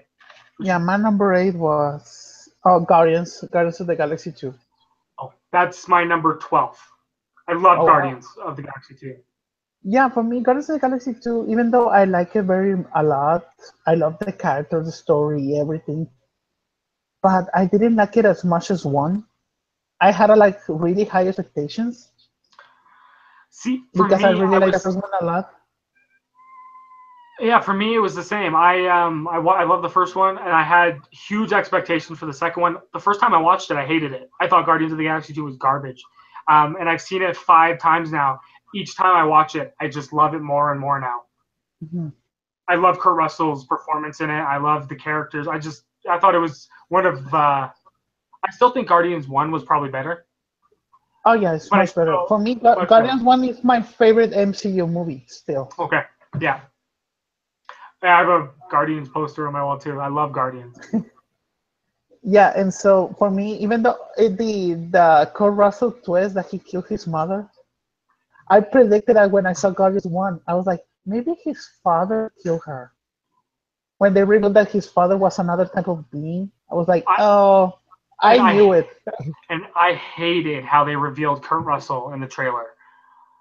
I was Oh yeah. so furious when he appeared at the end. I was like, I wanted to see that in the movie. Like it would have Yeah. been so cool. But no, I thought yeah, Guardians was great. And then the last number 9 and 10 on my list are actually movies that you've already mentioned. Number 9 is War of the Planet of the Apes, and then number 10 for me is Split. Oh Split, wow. I have number 10 because pretty much my 1 to 10, I pretty much love them all equally, if that makes Mhm. sense, just my favorite. And they could probably go, aside from the first three, all the other ones could probably mix around depending on the day. Yeah, But my number 9 is Raw, and my number 10 is It. oh, it makes, what is that, 5, 10, 15? My number 19 on my Oh list. wow. I forgot to add 11, 12, 13, and 14 and 15. So maybe I can improvise. Okay, So what's your number 11? my number 11. Well, here, what I'll do is I'll just list my 5. So I'll go 11, 12, Okay. 13, 14, 15. So I have Train Spotting 2 at 11, Oh wow. Guardians of the Galaxy at 12, Dunkirk at 13, 14, The Belko Experiment, and then John Wick 2 at 15. I can improvise right now. 11, I put out Logan because I really like Logan, but I didn't cry at the end. A lot of Yeah, friends told me you don't have feelings. I was like, I have cried in many movies, but with Logan for me was very predictable. I already knew it was going to happen. for me, since I watched all the X-Men movies, right, Mhm. I wasn't expecting it. And I'll go on record again and say that Logan was the only movie I cried as soon as that scene happened, and I didn't stop crying until I got home and went to bed. In the whole car Wow. ride home, for some reason, it was just kept going, and I was so sad. Yeah, So, but I can predicting it mhm. though. My number 12 will be Lego Batman. For me, it was really Oh, funny. did you like that? Yeah, I really like it. It was really funny for me. I like all of the references, all of the 60s show, like all of the Batman movies that were referenced. It was. I liked it. I gave it a 60%. I think I would give it around that for me. But only because I think it's super overrated. I was kind of bored, and I thought a lot of the jokes were childish. But I love the references, like you were mentioning, though, like the whole Batman '70s and like all the costumes and like all the characters. That was awesome. And seeing like all the other movie characters come into the movie, that was so cool. And I also like the Joker and Batman story in the Lego Batman. That And technically they're like a couple, and I was like, I never saw Joker and Batman in that way. have you ever That actually read the or watched the Flashpoint movie? no, I haven't seen the Flashpoint movie. Oh, okay. So they did a cartoon with a Flashpoint, and like after Flash does his thing, Ben Affleck, Bruce Wayne's mom becomes the Joker, and his dad becomes Batman, and that's the story of Flashpoint. So if they actually do it like in the movies, going back from earlier, Negan would be Batman, and Maggie would be the Joker. Wow, John Winchester as Batman? Because that connects to Supernatural because in one episode, Dean in season 3, he has great luck, and so he throws a pen to a guy that he's pointing with a gun, and then the gun is like this, it goes like this with the pen, and then he kicks also another guy with, I think, with like a book, and then Sam is like this and says he's impressed with what just happened and says, "How do you do it, Dean?" And Dean says, "I'm Batman." That's awesome. Yeah, I know, but that would be awesome. Like the whole mother and like the Joker and Batman love story. I totally connected it to the Batman, the Lego Batman there. And also connects. I know that Jensen Ackles was Red Hood in one of the animated movies. He was one of the voices, Mm. and so that's the supernatural connection also. Okay, and also after Gravity Falls, I'll start Supernatural. That'll be my next show to watch because I have no idea what it's about and what the whole characters are. So it sounds awesome though. Yeah, and so 13, Yeah. I already say Logan and Lego Batman. I will add John Wick 2. John Wick 2 was really good for me, but it wasn't the first one. I like the Agreed. first one more because the first one was such a surprise. Yeah, the second one was just fun, and I thought the Yeah, action was awesome. it was seen like that Die Hard sequel. It was fun. Yeah, Of agreed. course, not mentioning the awful one, the fifth one. Mm. The fifth one doesn't exist. It's not canon. It's Yeah. number 14. Oh, that's a hard one. Mm. Let me I'll check list. in I'll my. read. I'll read a bunch of movies that or lore on my list. Wonder Woman, Oh, Alien Covenant, I will Life. add Ghost Trip. I don't know if I saw that. Ghost Trip is really funny. Is it? Okay. Yeah, I'll I write it never. It was a really laugh out loud movie. down. I didn't expect it to be that funny. I think you're gonna like it. It's like the Hanover Miss Bridesmaids. Who's in it? It's Queen Latifah. Also Oh, the yeah. I missed it. Queen It's Latifah, Jada Pinkett and also Smith. Brenda. Yeah, Jada Pinkett Smith, and also Brenda from Scary Movie. Oh, she's great. Tiffany Haddish, is that her name? Yeah, no, Tiffany Haddish is the new. Is for me, I didn't know about her. Tiffany Haddish is another character, right? Okay, Regina I'm gonna watch it. Hall. I haven't seen it yet. Oh, yes, Regina Hall yes. is the one from Scary Movie, and so I didn't expect this Ghost Trip to be that funny. I was laughing my ass off Okay, seeing I'll that watch movie. it. I'm gonna put it on my high end to watch because it was one of those movies I just missed and never saw. Yeah, and it was one of the first movies that I saw here in LA. And even though I didn't want to pay, but I wanted to see because my sister told me I loved it. And so in my sister, she for her comedies is so difficult for her to laugh. And so when she laughed in this one, so it has to be good. And so I was like, no, like That's Ghost awesome. Ship is a really good one. Number 15. Let me see from my thing. I think I would add Alien Covenant because I loved Alien Covenant. I love Alien Covenant. I don't care that a lot of people hated it. I like every single minute of it. I It's would such a have weird movie. I would have liked to see more Prometheus in that movie. I wanted to go to like more religion to go more deep, more philosophical. Well, and I think that's what he wanted to do. And I think because of Alien Covenant not performing as well as it is, I don't think they're going to get him to do it now. I think they're probably going to try to reboot it or something, Oh, which is and a I'm shame. sad because I want to see the end of the Davis story. And I love Prometheus too. I thought Prometheus was awesome. Because now when I see Alien Covenant and Prometheus, because I saw Prometheus again, because my friend wanted to see it, because Mhm. we saw Alien Covenant first, and she loved it, and she had never seen one of the Alien movies, Wow. and so we saw Prometheus, and then she told me this. So technically, Prometheus and Alien Covenant is the story of David. He's Yeah. the main character, and so I'm very sad that we're not going to see the end of David's Well, character because this is. maybe we don't like. They might announce. He might announce he's doing another one. I think they want to. I think,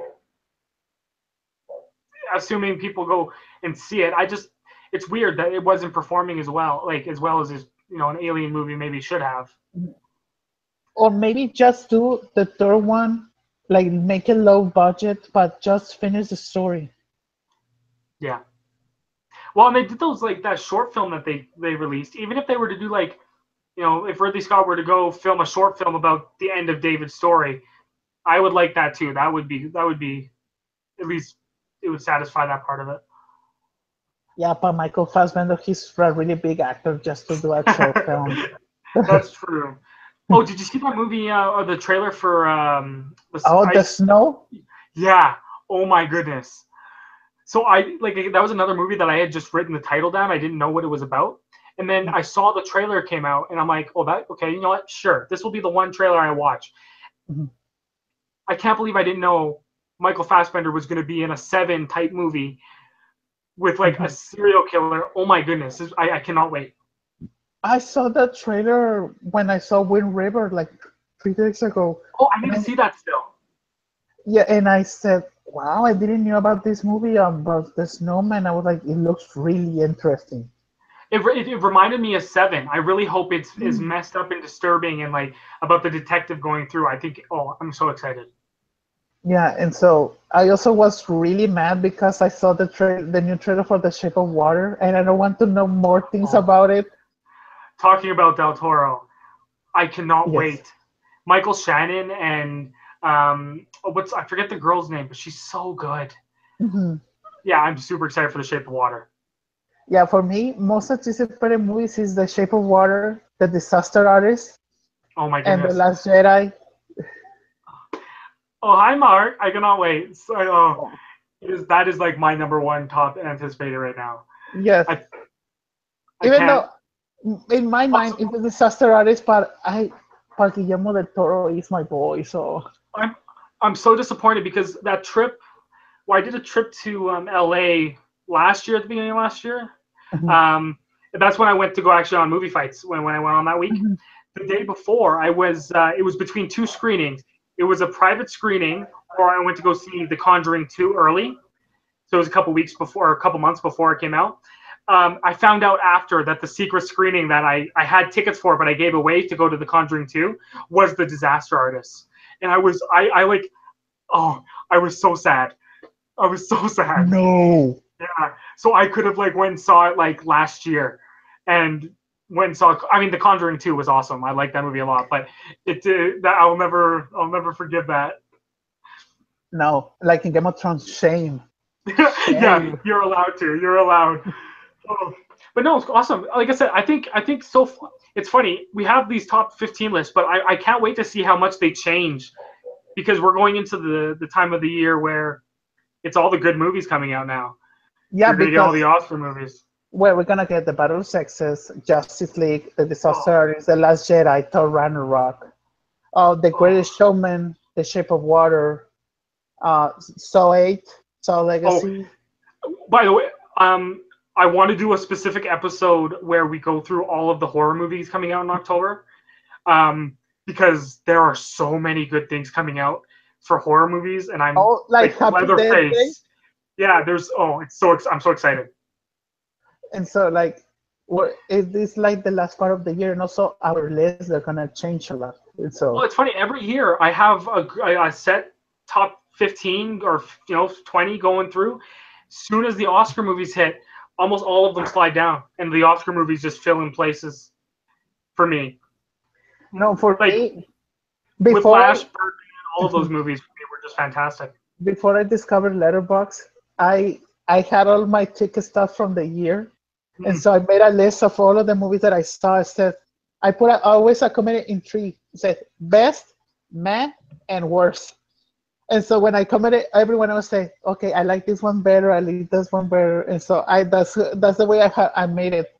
I know. And by the way, if you're a movie fan and you're not on Letterboxd, this like it's like Facebook but better for Yeah. movie fans. It's the best. I Now log every movie I log. and now also because sometimes I always forget my ticket stuff because on Letterbox I can't remember which movie that I saw. You know what? You know what's funny about it too is because I log all year. I've been logging every movie I've seen. So I think I've seen like 144 or something like that, if I remember. But it's funny. I'll see what movie I watched, and it'll tell me the day, and then I'll actually remember kind of what I did that day because of the movie that I saw. So it's true. It's a great app or website, I guess. Yeah. But let's go into the last segment before we go into our watch list, box office predictions, and we can actually do these kind of together. So next week we have Kingsman: The Golden Circle coming out. You got Battle of the Sexes, which is the Steve Carell tennis movie with Emma Stone. You have the Lego Ninjago movie. You have Stronger, which was the Jake Gyllenhaal war vet movie, and then Woodshock, which was the Kirsten Dunst weird A24 movie. I don't know about So that what do you one. think? Kingsman has to take it, right? That or Lego Ninjago? But I don't Yeah, think Lego Ninjago will because Batman didn't perform well. yeah, that I have the same feeling also. I think there's gonna be like number one is gonna be Kingsman. It's gonna I make think maybe it like will come too. yeah, because Kingsman's gonna do like 40 or 50 million, Yeah, I can see and, that. and it is gonna do like 30 or 35, and then it's gonna be Lego Ninjago like 30, Yeah. and that's it. Do you think Battle of the Sexes is going to get in there, or is it? I wonder if. Because it's gonna be an indie, and I think it's only gonna get like a limited release first. Yeah, I should see if it's playing here. Because a lot of those indie movies, like Woodshock, I probably won't see till it comes out on VOD. Mhm. And same with Stronger because they're smaller movies. Yeah, like also like yesterday I saw Brass Status with Ben Stiller, and Oh yeah, how was that? it was really good. I Oh, didn't expect it to be that good, and so I learned that it was only here in LA and New York. It mhm. was like 4 theaters, so I was like, oh, I saw one of those movies that it That was gets like like never limited. released. Yes. That's awesome. Yeah, so that's I think Kingsman has to take it. Yeah, and also thank you Movie Pass because I have seen more movies. You have to keep rubbing it in my face, don't you? That Yes. did you get? By the way, I heard there was a lot of problems getting cards and stuff. Did you have any problems getting Uh, Movie Pass?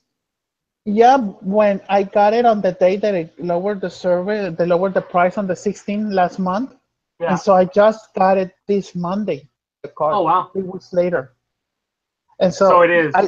I'm logging all of the different titles that I have been through and the cost. Total of this week, I have spent with the movie pass $92.25. That's And this awesome. And and the first 2 weeks are free trial. So technically, I haven't even paid the subscription yet. oh my goodness, that's incredible. I wonder And how even long it's gonna last. my I mother hope. I told hope. me, my mother told me in Spanish, "Oh, you're gonna spend that stupid card until it gets broken."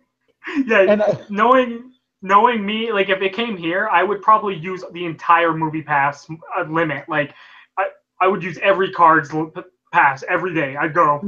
But I mean, there are rules against it, right? You can only see a movie once, kind of thing. yeah, you can only see a movie once, but I know a trick. I just learned on Reddit. I haven't used it yet. Let's say you want to see it again, Hmm. and you just saw it in a theater.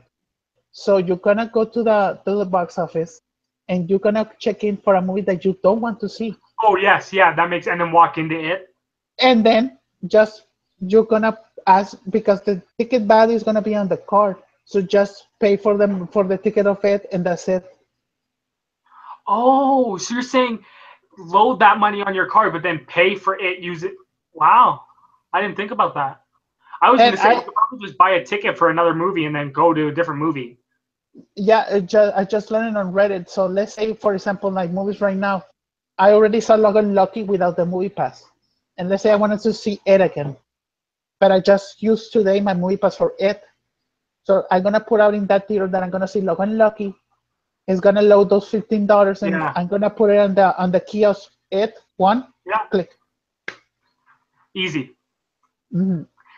That's like with this. Well, actually, we'll get into it in a further episode, but I want to go into the whole that new cable box that you could play movie theater movies in your home. I think that's so fascinating. Oh. That is so fascinating. But yeah, no, yeah, let's get into the very end. I just wanted to say for next week, that's the list I had of movies that are coming out. I'm gonna for sure see Kingsman, the Golden Circle, and the first Kingsman.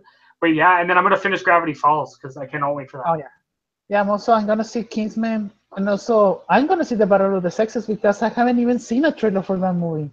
Yeah, if it plays in Calgary, I'm gonna go see it too. I probably won't see Ninjago until it's like cheap day maybe. I'll take my sisters or wait for it to come out. Even though I had the movie pass, so I'm gonna see it.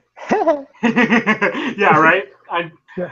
Oh goodness. But anyway, I think that was pretty awesome. So thank you everyone for listening. If you're still here. Oh yeah, thank you so much. Yeah, thank you, and we'll be back next Monday. Thank you so much. Thank you again, Raul. This has been awesome. Thank you so much, Troy. Bye bye. Bye. Oh, how do we close this? There.